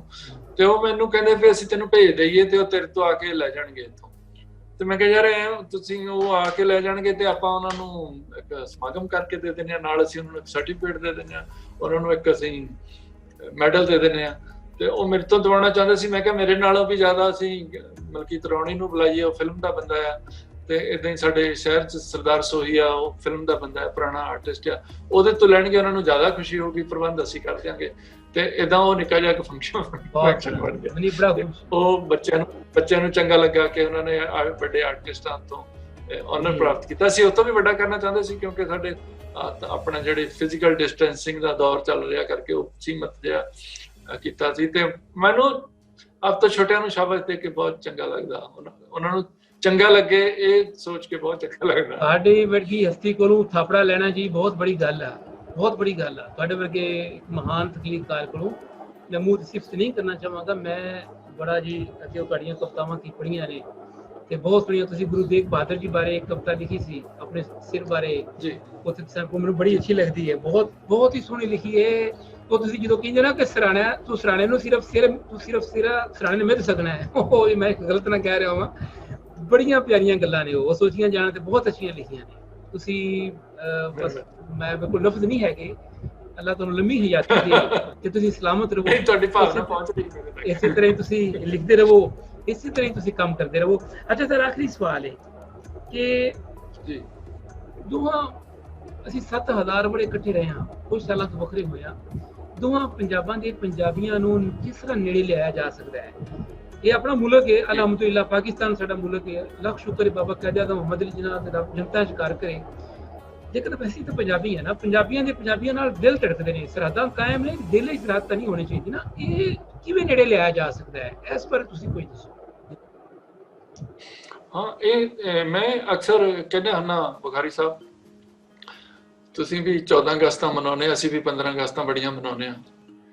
ਤੇ ਉਦੋਂ ਅਸੀਂ ਤੁਹਾਡੇ, ਮੈਨੂੰ ਜ਼ਿਆਦਾ ਨਹੀਂ ਪਤਾ, ਮੈਂ ਕੋਈ ਦੇਖਿਆ ਸੁਣਿਆ ਨਹੀਂ ਕਿਸ ਤਰ੍ਹਾਂ ਤੁਸੀਂ ਸੈਲੀਬ੍ਰੇਟ ਕਰਦੇ ਹੋ। ਸਾਡੇ ਬਹੁਤ ਜ਼ਿਆਦਾ ਇਸ ਗੱਲ ਤੇ ਬੜਾ ਜ਼ੋਰ ਦਿੱਤਾ ਜਾਂਦਾ ਕਿ ਸਾਡੇ ਜੀ ਸ਼ਹੀਦਾਂ ਨੇ ਮੁਲਕ ਆਜ਼ਾਦ ਕਰਾਇਆ, ਸ਼ਹੀਦਾਂ ਨੇ ਕੁਰਬਾਨੀਆਂ ਕੀਤੀਆਂ, ਮੁਲਕ ਆਜ਼ਾਦ ਕਰਾਇਆ, ਸ਼ਹੀਦਾਂ ਨੇ ਸ਼ਹੀਦੀਆਂ ਦਿੱਤੀਆਂ ਜੀ, ਮੁਲਕ ਆਜ਼ਾਦ ਕਰਾਇਆ। ਤੇ ਫਿਰ ਮੈਨੂੰ ਹੁੰਦਾ ਵੀ ਚਲੋ ਉਹਨਾਂ ਦੀਆਂ ਸ਼ਹੀਦੀਆਂ ਨਾਲ ਤਾਂ ਆਪਾਂ ਆਜ਼ਾਦ ਹੋ ਗਏ, ਤੇ ਥੋੜਾ ਸੋਚ ਲਈਏ ਵੀ ਗੁਲਾਮ ਕਿਉਂ ਹੋਏ ਸੀਗੇ ਆਪਾਂ। ਵਾਹ, ਕਿਆ ਬਾਤ। ਤੇ ਫਿਰ ਆਪਾਂ ਨੂੰ ਕੁਝ ਚੀਜ਼ਾਂ ਆਪਣੀਆਂ ਪਤਾ ਲੱਗਣਗੀਆਂ ਕਿ ਅਸੀਂ ਗੁਲਾਮ ਕਿਉਂ ਹੋਏ ਸੀ। ਫਿਰ ਅਗਲਾ ਸਵਾਲ ਇਹ ਆ ਜਾਂਦਾ ਵੀ ਜਿਹੜੀਆਂ ਚੀਜ਼ਾਂ ਸਾਨੂੰ ਪਤਾ ਲੱਗ ਗਈਆਂ ਜਿਨ੍ਹਾਂ ਕਰਕੇ ਅਸੀਂ ਗੁਲਾਮ ਹੋਏ ਸੀ, ਫਿਰ ਹੁਣ ਅਸੀਂ ਉਹ ਛੱਡ ਦਿੱਤੀਆਂ। ਫਿਰ ਸਾਨੂੰ ਪਤਾ ਲੱਗਦਾ ਵੀ ਛੱਡੀਆਂ ਤਾਂ ਅਸੀਂ ਹੁਣ। ਇਹਦਾ ਮਤਲਬ ਸਾਡੀ ਜਿਹੜੀ ਆਜ਼ਾਦੀ ਆ ਉਹ ਬੜੀ ਕੱਚੀ ਆ, ਅਜੇ ਵੀ ਕੱਚੀ ਆ, ਕਿਉਂਕਿ ਅਸੀਂ ਜਿਹੜੀਆਂ ਗੱਲਾਂ ਕਰਕੇ ਗੁਲਾਮ ਹੋਏ ਸੀ ਉਹ ਅਸੀਂ ਛੱਡੀਆਂ ਨਹੀਂ। ਅਸੀਂ ਆਪਣੇ ਤਕੜੇ ਲੋਕਾਂ ਕਰਕੇ, ਕੁਝ ਜਜ਼ਬੇ ਵਾਲੇ ਲੋਕਾਂ ਕਰਕੇ ਚਲੋ ਇੱਕ ਤਰ੍ਹਾਂ ਨਾਲ ਆਜ਼ਾਦ ਹੋ ਗਏ, ਪਰ ਸਮੁੱਚੇ ਤੌਰ ਤੇ ਨਹੀਂ ਹੋਏ। ਤੇ ਪੰਜਾਬੀਆਂ ਦਾ ਸਮੱਸਿਆ ਇਹ ਹੈ ਕਿ ਜਦੋਂ ਸਾਡੇ ਤੇ ਕੋਈ ਭੀੜ ਪੈਂਦੀ ਆ, ਜਦੋਂ ਅਸੀਂ ਸਾਡੇ ਇਕੱਠੇ ਹੋਣ ਦਾ ਟਾਈਮ ਹੁੰਦਾ, ਉਦੋਂ ਅਸੀਂ ਪੰਜਾਬੀ ਘੱਟ ਰਹਿੰਦੇ ਹਾਂ, ਉਦੋਂ ਅਸੀਂ ਹਿੰਦੂ, ਮੁਸਲਮਾਨ, ਸਿੱਖ ਛੇਤੀ ਬਣ ਜਾਂਦੇ ਹਾਂ। ਪੰਜਾਬੀ ਅਸੀਂ ਬਾਅਦ ਚ ਬਣਦੇ ਹਾਂ। ਤੇ ਜੇ ਅਸੀਂ ਹਿੰਦੂ, ਮੁਸਲਮਾਨ, ਸਿੱਖ ਹੋਣ ਤੋਂ ਪਹਿਲਾਂ ਪੰਜਾਬੀ ਆਪਣੇ ਆਪ ਨੂੰ ਮਹਿਸੂਸ ਕਰ ਲਈਏ, ਫਿਰ ਸਾਡਾ ਮਸਲਾ ਹੱਲ ਹੋ ਸਕਦਾ, ਅਦਰਵਾਈਜ਼ ਹੋਏਗਾ ਨਹੀਂ। ਤੇ ਜੇ ਤੁਸੀਂ ਕਦੇ ਪੰਜਾਬੀ ਹੋਣਾ ਮਹਿਸੂਸ ਵੀ ਕਰ ਲਓਗੇ ਤੇ ਤੁਹਾਨੂੰ ਲੜਾਉਣ ਵਾਲੇ ਤੁਹਾਨੂੰ ਚੇਤਾ ਕਰਾ ਦੇਣਗੇ ਤੁਸੀਂ ਤਾਂ ਮੁਸਲਮਾਨ ਹੈ, ਮੈਨੂੰ ਚੇਤਾ ਕਰਾ ਦੇਣਗੇ ਤੂੰ ਤਾਂ ਸਿੱਖ ਹੈ। ਤੇ ਇਹ ਉਹ ਜਿਹੜੇ ਸ਼ੈਤਾਨੀ ਤਾਕਤਾਂ ਨੇ ਉਹ ਸਾਡੇ ਤੋਂ ਬਹੁਤੀਆਂ ਦੂਰ ਨਹੀਂ ਰਹਿੰਦੀਆਂ, ਸਾਡੇ ਲਾਗੇ ਹੀ ਛਾ ਕੇ ਰਹਿੰਦੀਆਂ। ਬਹੁਤੀ ਵਾਰੀ ਤਾਂ ਮੈਂ ਕਹਿੰਦਾ ਸਾਡੇ ਅੰਦਰ ਹੀ ਬੈਠੀਆਂ ਹੁੰਦੀਆਂ। ਤੇ ਉਹ ਜਿਹੜੀ ਸ਼ੈਤਾਨੀ ਤਾਕਤ ਆ ਸਾਡੇ ਅੰਦਰ ਬੈਠੀ, ਮਜ਼ਹਬ ਦਾ ਬਹਾਨਾ ਬਣਾ ਕੇ ਜਿਹੜੀ ਸਾਨੂੰ ਲੜੂ ਦਿੰਦੀ ਆ, ਇੱਕ ਦੂਜੇ ਤੋਂ ਦੂਰ ਕਰ ਦਿੰਦੀ ਆ, ਵੱਡੇ ਵੱਡੇ ਪੱਧਰ ਤੇ ਲੜਾਇਆ। ਤੇ ਜਦੋਂ ਪਾਕਿਸਤਾਨ ਬਣਿਆ, ਸਾਡੀ ਜਿਹੜੀ ਕਤਲੋਗਾਰਤ ਹੋਈ ਦੁਨੀਆ ਦੇ ਇਤਿਹਾਸ 'ਚ ਸਭ ਤੋਂ ਘਿਨਾਉਣੀ ਘਟਨਾ ਆ। ਤੇ ਲੜੇ ਅਸੀਂ ਇਸੇ ਗੱਲ ਕਿ ਤੂੰ ਮੁਸਲਮਾਨ ਆ, ਤੂੰ ਹਿੰਦੂ ਆ, ਤੂੰ ਸਿੱਖ ਆ। ਤੇ ਫਿਰ ਜੇ ਪੰਜਾਬੀ ਹੋਣਾ ਮਹਿਸੂਸ ਕਰਨ ਵੇਲੇ ਜੇ ਇਸ ਗੱਲ ਨੂੰ ਅਸੀਂ ਛੱਡ ਸਕਦੇ ਹਾਂ ਵੀ ਨਹੀਂ ਅਸੀਂ ਪੰਜਾਬੀ ਭਰਾ ਆ, ਤੇ ਫਿਰ ਸਾਡਾ ਮਸਲਾ ਹੱਲ ਹੋ ਸਕਦਾ। ਨਹੀਂ ਤਾਂ ਨਹੀਂ ਹੋਏਗਾ। ਅਸੀਂ ਕਰਨਾ ਵੀ ਜਾਵਾਂਗੇ, ਸਾਨੂੰ ਚੇਤੇ ਕਰਾਉਣ ਵਾਲੇ ਚੇਤਾ ਕਰਾ ਦਿਆ ਕਰਨਗੇ। ਜਾਂ ਜਿਨ੍ਹਾਂ ਦੇ ਹੱਥ 'ਚ ਸਾਡੀਆਂ ਸਿਆਸੀ ਵਾਗਡੋਰ ਆ, ਜਿਨ੍ਹਾਂ ਕੋਲ ਸਾਡਾ ਪ੍ਰਬੰਧ ਆ, ਉਹ ਬਹਾਨਾ ਬਣਾ ਲਿਆ ਕਰਨਗੇ, ਫਿਰ ਆਪਣੇ ਬਸ ਨਹੀਂ ਰਹੂਗਾ ਕੁਛ। ਕਿਆ ਬਾਤ ਹੈ। ਤੇ ਮੈਂ ਤੁਹਾਨੂੰ ਇੱਕ ਛੋਟੀ ਕਵਿਤਾ ਸੁਣਾਵਾਂ ਜੀ। ਜੀ ਪਲੀਜ਼ ਸਰ, ਸਾਡੀ ਬੜੀ ਖੁਸ਼ਕਿਸਮਤੀ ਹੈ।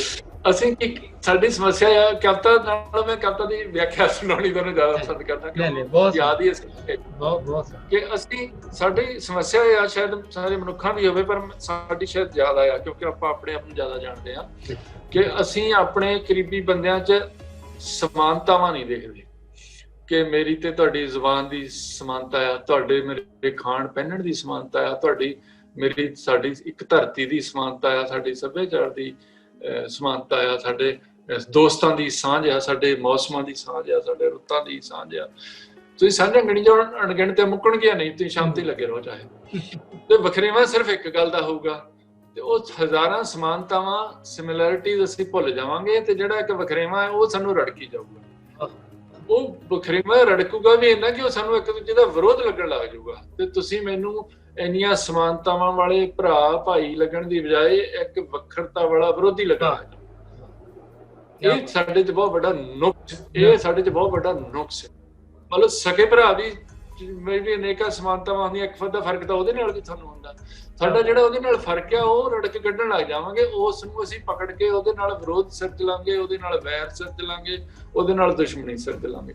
ਤੇ ਹਜ਼ਾਰਾਂ ਜਿਹੜੀਆਂ ਉਹਦੇ ਨਾਲ ਤੁਹਾਡੀ ਖੂਨ ਦੀ ਸਾਂਝ ਆ, ਤੁਹਾਡੇ ਮਾਂ ਪਿਓ ਸਾਂਝੇ ਆ, ਤੁਹਾਡੇ ਬਾਕੀ ਭੈਣ ਭਰਾ ਸਾਂਝੇ ਆ, ਤੇ ਤੁਹਾਡੇ ਘਰ ਸਾਂਝਾ ਆ, ਉਹ ਅਸੀਂ ਸਾਰਾ ਕੁਝ ਭੁੱਲ ਜਾਵਾਂਗੇ। ਤੇ ਇੱਕ ਸ਼ਬਦ ਦਾ ਛੋਟਾ ਜਿਹਾ ਵਿਚਾਰ ਦੀ ਭਿੰਨਤਾ ਆ, ਛੋਟੇ ਜਿਹੇ ਸੁਭਾਅ ਦੀ ਭਿੰਨਤਾ ਆ, ਇੱਕ ਭਿੰਨਤਾ ਨੂੰ ਲੈ ਕੇ ਅਸੀਂ ਇੱਕ ਦੂਜੇ ਦੇ ਦੁਸ਼ਮਣ ਬਣ ਜਾਂਦੇ। ਤੇ ਇਹ ਤੁਹਾਡਾ ਸਾਡਾ ਏਦਾਂ ਹੀ ਹੋਇਆ, ਸਾਡਾ ਤੁਹਾਡਾ ਏਦਾਂ ਹੀ ਹੋਇਆ। ਤੇ ਜੇ ਅਸੀਂ ਇਸ ਗੱਲ ਨੂੰ ਸਮਝ ਲਾਂਗੇ ਤਾਂ ਅਸੀਂ ਇਹ ਤੋਂ ਬਚਾਂਗੇ। ਜੇ ਬਾਰ-ਬਾਰ ਸਮਝਾਉਣ ਦੇ ਬਾਵਜੂਦ ਵੀ ਨਹੀਂ ਸਮਝਾਂਗੇ, ਇਹ ਕੰਮ ਖਰਾਬ ਹੀ ਰਹੂਗਾ। ਉਹ ਕਵਿਤਾ ਹੈਗੀ ਦੂਜਾ ਪਾਸਾ। ਹਾਂ, ਦੂਜਾ ਪਾਸਾ। ਮੈਂ ਬਿਲਕੁਲ ਉਹ ਸੁਣੀ, ਵਾਹ ਵਾਹ। ਮੈਂ ਉਹ ਪੁੱਛਣਾ ਸੀ, ਜੋ ਮੈਂ ਲਿਖਿਆ ਸਵਾਲ ਵਕਤ ਦੀ ਕਮੀ ਤੋਂ ਵੀ ਤੁਹਾਨੂੰ ਦੂਜੇ ਪਾਸੇ ਅਸੀਂ ਕहीं ਦੇ ਲੱਗਨੇ ਆ, ਮੈਂ ਸਵਾਲ ਕਰਨਾ ਸੀ ਤੁਹਾਡੇ ਕੋਲੋਂ, ਮੈਂ ਲਿਖਿਆ ਹੋਇਆ ਸੀ। ਬਹੁਤ ਸੋਹਣਾ, ਪਲੀਜ਼ ਸਰ ਸੁਣਾਓ। 2015 ਚ ਮੈਂ ਕੈਨੇਡਾ ਸੀਗਾ, ਤੇ ਉੱਥੇ ਵਿਹਲਾ ਜਿਹਾ ਸੀਗਾ, ਤੇ ਮੈਂ ਆਪਣੇ ਇੱਕ ਮੇਰੇ ਅੰਕਲ ਨੇ ਸਰਦਾਰ ਕਾਲੋਂ, ਤੇ ਇੱਕ ਮੇਰਾ ਭਤੀਜਾ, ਉਹਨਾਂ ਨੂੰ ਮੈਂ ਕਿਹਾ ਚਲੋ ਆਪਾਂ ਨਾ ਕੋਈ ਰੰਗ ਰੁੰਗ ਲੈ ਕੇ ਆਈਏ, ਬਾਜ਼ਾਰੋਂ ਕੈਨਵਸ ਲੈ ਕੇ ਆਈਏ, ਵਿਹਲੇ ਹੈਗੇ ਆ, ਚਲੋ ਕੁਛ ਪੇਂਟ ਕਰਦੇ ਆ, ਕੋਈ ਮੂਲ ਮੰਤਰ ਲਿਖਦੇ ਆ ਉਹਦੇ ਤੇ। ਜਦੋਂ ਅਸੀਂ ਬਾਜ਼ਾਰ ਚ ਸੀਗੇ ਤਾਂ ਬਾਜ਼ਾਰ ਆਪਣੇ ਲੁਧਿਆਣੇ ਵਰਗੇ ਬਾਜ਼ਾਰਾਂ ਵਰਗੇ ਲੱਗਾ, ਛੋਟੀ ਜਿਹੀ ਦੁਕਾਨ ਸੀ। ਤੇ ਮੈਂ ਸੋਚਦਾ ਸੀ, ਅਸੀਂ ਜਦੋਂ ਬੱਚੇ ਹੁੰਦੇ ਸੀ ਤੇ ਸਾਨੂੰ ਇਹ ਪੜ੍ਹਾਉਂਦੇ ਸੀ ਕਿ ਅਮਰੀਕਾ ਕੈਨੇਡਾ ਧਰਤੀ ਦੇ ਦੂਜੇ ਪਾਸੇ ਆ, ਤੇ ਅਸੀਂ ਬੜੇ ਹੈਰਾਨ ਹੋਣਾ ਵੀ ਇਹ ਦੂਜੇ ਪਾਸੇ ਉਹਨਾਂ ਦੀਆਂ ਤਾਂ ਬਿਲਡਿੰਗਾਂ ਦੇ ਸਿਰ ਥੱਲੇ ਨੂੰ ਹੋਣਗੇ, ਤੇ ਬੰਦਿਆਂ ਦੇ ਪੈਰ ਵੀ ਉੱਪਰ ਨੂੰ ਹੋਣਗੇ, ਉਹ ਕਿਵੇਂ ਚੱਲਦੇ ਫਿਰਦੇ ਹੋਣਗੇ, ਇਸ ਤਰ੍ਹਾਂ ਤਸੱਵਰ ਕਰਦੇ ਸੀ। ਪਰ ਤੁਸੀਂ ਉੱਥੇ ਦੂਜੀ ਧਰਤੀ ਤੇ ਜਾ ਕੇ ਦੇਖਦੇ ਹੋ ਤਾਂ ਸਾਰਾ ਤੁਹਾਡੇ ਵਾਂਗੂ ਹੀ ਹੁੰਦਾ। ਤੇ ਇਹ ਵਿਚਾਰਧਾਰਕ ਤੌਰ ਤੇ ਵੀ ਏਦਾਂ ਹੁੰਦਾ ਕਿ ਦੂਜੇ ਵਿਚਾਰ ਵਾਲਾ ਸਾਨੂੰ ਪੁੱਠਾ ਲੱਗਦਾ, ਤੇ ਵਿਰੋਧੀ ਲੱਗਦਾ, ਦੁਸ਼ਮਣ ਲੱਗਦਾ। ਉਹ ਜਦ ਕਿ ਗੱਲ ਨਹੀਂ ਹੁੰਦੀ, ਤੁਸੀਂ ਵੀ ਜੇ ਤੁਸੀਂ ਉਹਦੀ ਥਾਂ ਤੇ ਹੁੰਦੇ, ਤੁਹਾਡੇ ਵੀ ਉਹੀ ਵਿਚਾਰ ਹੋਣੇ ਸੀ, ਤੁਹਾਡਾ ਵੀ ਉਹੀ ਮਜ਼ਹਬ ਹੋਣਾ ਸੀ, ਤੁਹਾਡਾ ਵੀ ਸਭ ਕੁਝ ਏਦਾਂ ਹੀ ਹੋਣਾ ਸੀ। ਤੇ ਉਹ ਹੈਗੀ ਦੂਜਾ ਪਾਸਾ। ਵੈਸੇ ਕਵਿਤਾ ਚ ਜੋ ਹੈਗਾ, ਗੱਲ ਤਾਂ ਸਾਰੀ ਕਰ ਹੀ ਲਈ ਤੁਹਾਡੇ ਨਾਲ, ਕਿ ਧਰਤੀ ਤੇ ਆਪਣੇ ਪਾਸੇ ਖੜਿਆ, ਦੂਜੇ ਪਾਸੇ ਦੇ ਲੋਕ ਪੁੱਠੇ ਤੁਰੇ ਫਿਰਦੇ ਲੱਗਦੇ। ਧਰਤੀ ਤੇ ਆਪਣੇ ਪਾਸੇ ਖੜਿਆ, ਦੂਜੇ ਪਾਸੇ ਦੇ ਲੋਕ ਪੁੱਠੇ ਤੁਰੇ ਫਿਰਦੇ ਲੱਗਦੇ। ਦੂਜੇ ਪਾਸੇ ਜਾ ਕੇ ਦੇਖਿਆ, ਸਭ ਠੀਕ ਠਾਕ ਲੱਗਦਾ, ਸਿੱਧਾ ਸਹੀ ਸਧਾਰਨ, ਬਿਲਕੁਲ ਆਪਣੇ ਪਾਸੇ ਵਾਂਗ। ਧਰਤੀ ਤੇ ਆਪਣੇ ਪਾਸੇ ਖੜਿਆ, ਦੂਜੇ ਪਾਸੇ ਦੇ ਲੋਕ ਪੁੱਠੇ ਤੁਰੇ ਫਿਰਦੇ ਲੱਗਦੇ। ਦੂਜੇ ਪਾਸੇ ਜਾ ਕੇ ਦੇਖਿਆ, ਸਭ ਠੀਕ ਠਾਕ ਲੱਗਦਾ, ਸਿੱਧਾ ਸਹੀ ਸਧਾਰਨ, ਬਿਲਕੁਲ ਆਪਣੇ ਪਾਸੇ ਵਾਂਗ। ਦੂਜਾ ਪਾਸਾ ਦੂਜਾ ਹੁੰਦਾ, ਪੁੱਠਾ ਨਹੀਂ ਹੁੰਦਾ। ਦੂਜਾ ਪਾਸਾ ਦੂਜਾ ਹੁੰਦਾ, ਪੁੱਠਾ ਨਹੀਂ ਹੁੰਦਾ। ਦੂਜੇ ਨੂੰ ਠੀਕ ਜਾਣਨ ਲਈ ਉਹਦੇ ਕੋਲ ਜਾਣਾ ਪੈਂਦਾ, ਉਹਦੀ ਥਾਂ ਤੇ ਖੜ ਕੇ ਦੇਖਣਾ ਪੈਂਦਾ।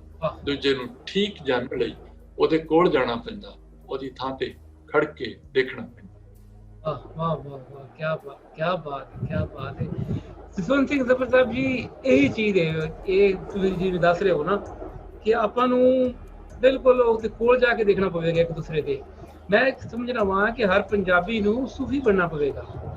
ਮੈਂ ਖਤਮ ਕਰਨੀ ਹੋਵੇਗੀ, ਹਮ ਦਾ ਰਵੱਈਆ ਅਪਣਾਉਣਾ ਹੋਵੇਗਾ, ਫਿਰ ਆਪਾਂ ਨੇੜੇ ਆ ਸਕਾਂਗੇ। ਤੁਸੀਂ ਦੇਖ ਸਕਦੇ ਹੋ, ਬਾਬਾ ਗੁਰੂ ਨਾਨਕ ਜੀ ਮਹਾਰਾਜ, ਸ਼੍ਰੀ ਗੁਰੂ ਨਾਨਕ ਜੀ ਮਹਾਰਾਜ, ਜੈ ਬੁਲਾਰ ਮੁਹੰਮਦ ਬੱਟੀ ਦੇਖ ਲਓ, ਪੀਰ ਬੁੱਧੂ ਸ਼ਾਹ ਦੇਖ ਲਓ, ਨਬੀ ਖਾਂ, ਗਨੀ ਖਾਂ ਦੇਖ ਲਓ, ਮਹਾਰਾਜਾ ਰਣਜੀਤ ਸਿੰਘ ਦਾ ਦੌਰ ਦੇਖ ਲਓ, ਕਿੰਨੇ ਪਰਸੈਂਟ ਸਿੱਖ ਸਨ, ਕਿੰਨੇ ਮੁਸਲਮਾਨ ਸਨ। ਲੇਕਿਨ ਤੁਸੀਂ ਉਹਨਾਂ ਦਾ ਦੌਰ ਪੜ੍ਹ ਕੇ ਦੇਖੋ, ਕਿੰਨਾ ਖੂਬਸੂਰਤ ਦੌਰ ਸੀ ਰਣਜੀਤ ਸਿੰਘ ਦਾ। ਅਜੇ ਹੀ ਵਜ੍ਹਾ ਕਿ ਸਾਡੇ ਸ਼ਾਹੀ ਕਿਲੇ ਉਹਨਾਂ ਦਾ ਮੁਜੱਸਮਾ ਵੀ ਲੱਗਾ ਹੋਇਆ ਵਾ, ਪੰਜਾਬ ਦਾ ਹੀਰੋ। ਉਹ ਉਹਨਾਂ ਵਿੱਚ ਸਮਾਨਤਾਵਾਂ ਦੇਖਦੇ ਸੀ, ਉਹਨਾਂ 'ਚ ਗੁਣ ਦੇਖਦੇ ਸੀ। ਅਸੀਂ ਵੱਖਰਤਾਵਾਂ ਦੇਖਦੇ ਹਾਂ ਤੇ ਵੱਖਰਤਾਵਾਂ ਨੂੰ ਵਿਰੋਧ ਸਮਝਦੇ ਹਾਂ। ਬੜੀ ਪਿਆਰੀ ਗੱਲ। ਉਹ ਵੱਖਰਤਾਵਾਂ ਦਾ ਵੀ ਸਤਿਕਾਰ ਕਰਦੇ ਸੀ। ਤੇ ਬਾਬਾ ਫਰੀਦ ਜਦੋਂ ਮੁਸਲਮਾਨ ਨੂੰ ਕਹਿੰਦਾ ਕਿ ਫਰੀਦਾ ਬੇਨਵਾਜ਼ਾ ਕੁੱਤਿਆ, ਤੇ ਜਾਂ ਰੋਜ਼ਾ ਨਾ ਰੱਖਣ ਵਾਲੇ ਨੂੰ ਉਹ ਬੁਰਾ ਭਲਾ ਕਹਿੰਦੇ ਨੇ, ਤੇ ਗੁਰੂ ਸਾਹਿਬ ਤਾਂ ਇਹ ਰੱਖਦੇ ਨਹੀਂ ਸੀ, ਪਰ ਫਿਰ ਵੀ ਬਾਬਾ ਫਰੀਦ ਦੀ ਬਾਣੀ ਗੁਰੂ ਗ੍ਰੰਥ ਸਾਹਿਬ 'ਚ। ਕਿਆ ਬਾਤ ਹੈ। ਹਾਲਾਂਕਿ ਉਹ ਅਖੰਡ ਪਾਠ ਕਰਨ ਲੱਗਿਆ ਬਾਬਾ ਸਾਹਿਬ ਦੀ ਬਾਣੀ ਵੀ ਛੇਤੀ ਆ ਜਾਂਦੀ ਹੈ। ਕਿਆ ਬਾਤ ਹੈ ਜੀ, ਬਹੁਤ ਜ਼ਬਰਦਸਤ ਜੀ। ਇਹ ਤੁਹਾਡਾ ਪਿਆਰ ਹੈ ਜੀ, ਇਹ ਤੁਹਾਡਾ ਪਿਆਰ ਹੈ। ਇਸੇ ਤਰ੍ਹਾਂ ਹੀ ਗੁਰੂ ਤੇਗ ਬਹਾਦਰ ਸਾਹਿਬ ਜਨੇਊ ਦੇ ਤਿਲਕ ਦੀ ਰੱਖਿਆ ਲਈ ਆਪਣੀ ਕੁਰਬਾਨੀ ਦੇ ਦਿੰਦੇ ਆ, ਸ਼ਹੀਦੀ ਦੇ ਦਿੰਦੇ ਆ ਵੀ ਇਹਨਾਂ ਨੂੰ ਆਜ਼ਾਦੀ, ਹੁਣ ਇਹਨਾਂ ਨੂੰ ਆਪਣਾ ਜਨੇਊ ਪਹਿਨਣ ਦੀ, ਇਹਨਾਂ ਨੂੰ ਆਪਣਾ ਤਿਲਕ ਲਾਉਣ ਦੀ ਆਜ਼ਾਦੀ ਹੋਣੀ ਚਾਹੀਦੀ ਆ। ਤੇ ਮੈਂ ਜੇ ਇਹਨਾਂ ਦੀ ਆਜ਼ਾਦੀ ਕੋਈ ਖਾਉਂਦਾ ਤੇ ਮੈਂ ਉਹਦੇ ਲਈ ਆਪਣੀ ਜਾਨ ਦੇਣ ਨੂੰ ਤਿਆਰ ਹਾਂ। ਜਦ ਕਿ ਗੁਰੂ ਤੇਗ ਬਹਾਦਰ ਸਾਹਿਬ ਤਾਂ ਨਾ ਜਨੇਊ ਪਹਿਨਦੇ ਸੀ ਨਾ ਤਿਲਕ ਲਾਉਂਦੇ ਸੀ। ਉਹ ਦੂਜੇ ਦੀ ਵੱਖਰਤਾ ਦਾ ਸਤਿਕਾਰ ਹੀ ਨਹੀਂ ਸੀ ਕਰਦੇ, ਦੂਜੇ ਦੀ ਵੱਖਰਤਾ ਤੇ ਕਾਇਮ ਰਹਿਣ ਲਈ ਆਪਣੀ ਜਾਨ ਤੱਕ ਦੇਣ ਨੂੰ ਤਿਆਰ ਸੀ। ਅਸੀਂ ਦੂਜੇ ਦੀ ਜਿਹੜਾ ਮਾੜਾ ਜਿਹਾ ਵੱਖਰਾ ਉਹਦੀ ਜਾਨ ਲੈਣ ਨੂੰ ਤਿਆਰ ਹੋ ਜਾਂਦੇ ਹਾਂ। ਬੱਚੇ ਦਾ ਵੱਡਾ ਹੋ ਗਿਆ ਸਾਡਾ। ਬਹੁਤ ਸੋਹਣੀ ਗੱਲ ਹੈ ਕਿ ਸਾਨੂੰ ਸਾਂਝਾ ਨਜ਼ਰ ਨਹੀਂ ਆਉਂਦੀਆਂ, ਵੱਖਰੇਵੇਂ ਸਾਨੂੰ ਬੜੇ ਵੱਡੇ ਵੱਡੇ ਦਿਸਦੇ ਨੇ। ਇੰਝ ਲੱਗਦਾ ਵੱਖਰੇਵਿਆਂ ਵੇਲੇ ਅਸੀਂ ਕੋਈ ਦੂਰਬੀਨ ਲੈ ਲੈਂਦੇ ਹਾਂ, ਅੱਖਾਂ ਤੇ ਲਾ ਲੈਂਦੇ ਹਾਂ, ਜਿਹੜਾ ਸਾਨੂੰ ਏਡੇ ਏਡੇ ਦਿਸਣ ਲੱਗ ਪੈਂਦੇ ਨੇ ਛੋਟੇ ਛੋਟੇ ਵੱਖਰੇਵੇਂ ਵੀ। ਬਹੁਤ ਖੂਬਸੂਰਤ ਗੱਲਾਂ ਸੁਣਨ ਸਾਨੂੰ ਦਿਲਚਸਪ ਗੱਲ ਇਹ ਹੈ ਕਿ ਸਾਡੀ ਵੱਖਰੇਵਿਆਂ ਪ੍ਰਤੀ ਜਿਹੜੀ ਇਹ ਪਹੁੰਚ ਹੋ ਗਈ ਆ, ਉਹਦਾ ਸਾਡੀ ਸਿਆਸਤਦਾਨ ਬੜੇ ਸ਼ੈਤਾਨ ਨੇ ਜਿਹੜੇ ਉਹਦਾ ਫਾਇਦਾ ਉਠਾ ਜਾਂਦੇ ਆ ਤੇ ਲਗਾਤਾਰ ਉਠਾਉਂਦੇ ਰਹਿੰਦੇ ਆ ਜੀ। ਇਨਸਾਨ ਨੂੰ ਜੀ ਬਿਲਕੁਲ ਉਹ ਤੁਹਾਡੀ ਗੱਲ ਰੋਕਣ ਕੇ ਉਹਨਾਂ ਬਜ਼ੁਰਗਾਂ ਦੀ ਤੁਸੀਂ ਜਿਹੜੀਆਂ ਗੱਲਾਂ ਸੁਣਾ ਰਹੇ ਹੋ, ਉਹ ਬੁਨਿਆਦੀ ਤੌਰ ਤੇ ਸੂਫੀ ਸਨ। ਤਹਮਲ, ਬਰਦਾਸ਼ਤ, ਗੁਰਦੁਆਰੀ, ਰਵਾਦਾਰੀ ਦੇ ਉਹ ਇੰਟਰਫੇਥ ਡਾਇਲਾਗ। ਬਾਬਾ ਫਰੀਦ ਸਾਹਿਬ ਰਹਿਮਤੁल्लाह तआला अलैह ਪਹਿਲੇ ਉਹ ਸੂਫੀ ਨੇ ਜਿਨ੍ਹਾਂ ਨੇ ਹਿੰਦੂਆਂ ਜੋਗੀਆਂ ਦੇ ਨਾਲ ਆਪਣੇ ਜਮਾਤਖਾਨੇ 'ਚ ਇੰਟਰਫੇਥ ਡਾਇਲਾਗ ਸ਼ੁਰੂ ਕੀਤਾ, ਜਿਹਨੂੰ ਮੁਕਾਲਮਾ ਬੈਨ ਮਜ਼ਹਬ ਕਿਹਾ ਜਾਂਦਾ। ਇਹ ਸੂਫੀਆਂ ਦੀ ਇੱਕ ਰਵਾਇਤ ਆ। ਇਸੇ ਤਰੀਕੇ ਬਾਬਾ ਗੁਰੂ ਨਾਨਕ ਸਾਹਿਬ ਤੁਸੀਂ ਦੇਖ ਲਓ, ਬਾਅਦ ਵਾਲੇ ਗੁਰੂ ਸਾਹਿਬਾਨ ਤੁਸੀਂ ਦੇਖ ਲਓ, ਬਾਅਦਾਂ ਵਾਲੇ ਗੁਰੂ ਸਾਹਿਬ ਤੁਸੀਂ ਦੇਖ ਲਓ। ਹੋਰ ਇਸ ਤਰੀਕੇ ਸਾਡੇ ਕੋਲ ਹਜ਼ਾਰਾਂ ਮਿਸਾਲਾਂ ਹੈ ਜੀ ਇਸ ਮੁਆਸ਼ਰੇ ਦੇ ਵਿੱਚ ਬਰਦਾਸ਼ਤ ਪੈਦਾ ਕਰਨ ਲਈ, ਇੱਕ ਦੂਜੇ ਨੂੰ ਨੇੜੇ ਲਿਆਉਣ ਲਈ। ਮੈਨੂੰ ਬੜੀ ਖੁਸ਼ੀ ਹੋ ਰਹੀ ਜੀ ਅੱਜ ਸਾਡੇ ਨਾਲ ਬਹੁਤ ਖੂਬਸੂਰਤ ਦਾਨਸ਼ਵਰ, ਬਹੁਤ ਬੜੇ ਵਿਦਵਾਨ, ਸ਼ਾਇਰ, ਖੂਬਸੂਰਤ ਮੁਸੱਵਰ, ਖੂਬਸੂਰਤ ਇਨਸਾਨ। ਬਹੁਤ ਮਤਲਬ ਮੇਰੇ ਕੋਲ ਸ਼ਬਦ ਨਹੀਂ ਹੈ। ਅੱਲਾਹ ਉਹਨਾਂ ਨੂੰ ਲੰਮੀ ਜ਼ਿੰਦਗੀ ਦੇ, ਸਲਾਮਤ ਰਹਿਣ, ਉਹ ਇਸੇ ਤਰ੍ਹਾਂ ਹੀ ਖਿਦਮਤ ਕਰਦੇ ਰਹਿਣ। ਤੇ ਜੀ ਪ੍ਰੋਗਰਾਮ ਦਾ ਵਕਤ ਖਤਮ ਹੋਣਾ ਚਾਹੁੰਦਾ ਜੀ ਤੇ ਸਾਨੂੰ ਬਹੁਤ ਚੰਗਾ ਲੱਗਾ। ਸਾਡੀ ਸਾਰੀ ਟੀਮ ਤੁਹਾਡਾ ਸ਼ੁਕਰੀਆ ਅਦਾ ਕਰਦੀ ਹੈ, ਤੁਸੀਂ ਸਾਡੇ ਲਈ ਵਕਤ ਕੱਢਿਆ, ਤੁਸੀਂ ਤਸ਼ਰੀਫ ਲੈ ਕੇ ਆਏ। ਤੇ ਡਾਕਟਰ ਗੁਜ਼ਨਫਰ ਬੁਖਾਰੀ ਨੂੰ ਪੰਜਾਬ ਪਾਕਿਸਤਾਨ ਤੋਂ ਇਜਾਜ਼ਤ ਦਿਓ। ਰੱਬ ਰੱਖਾ।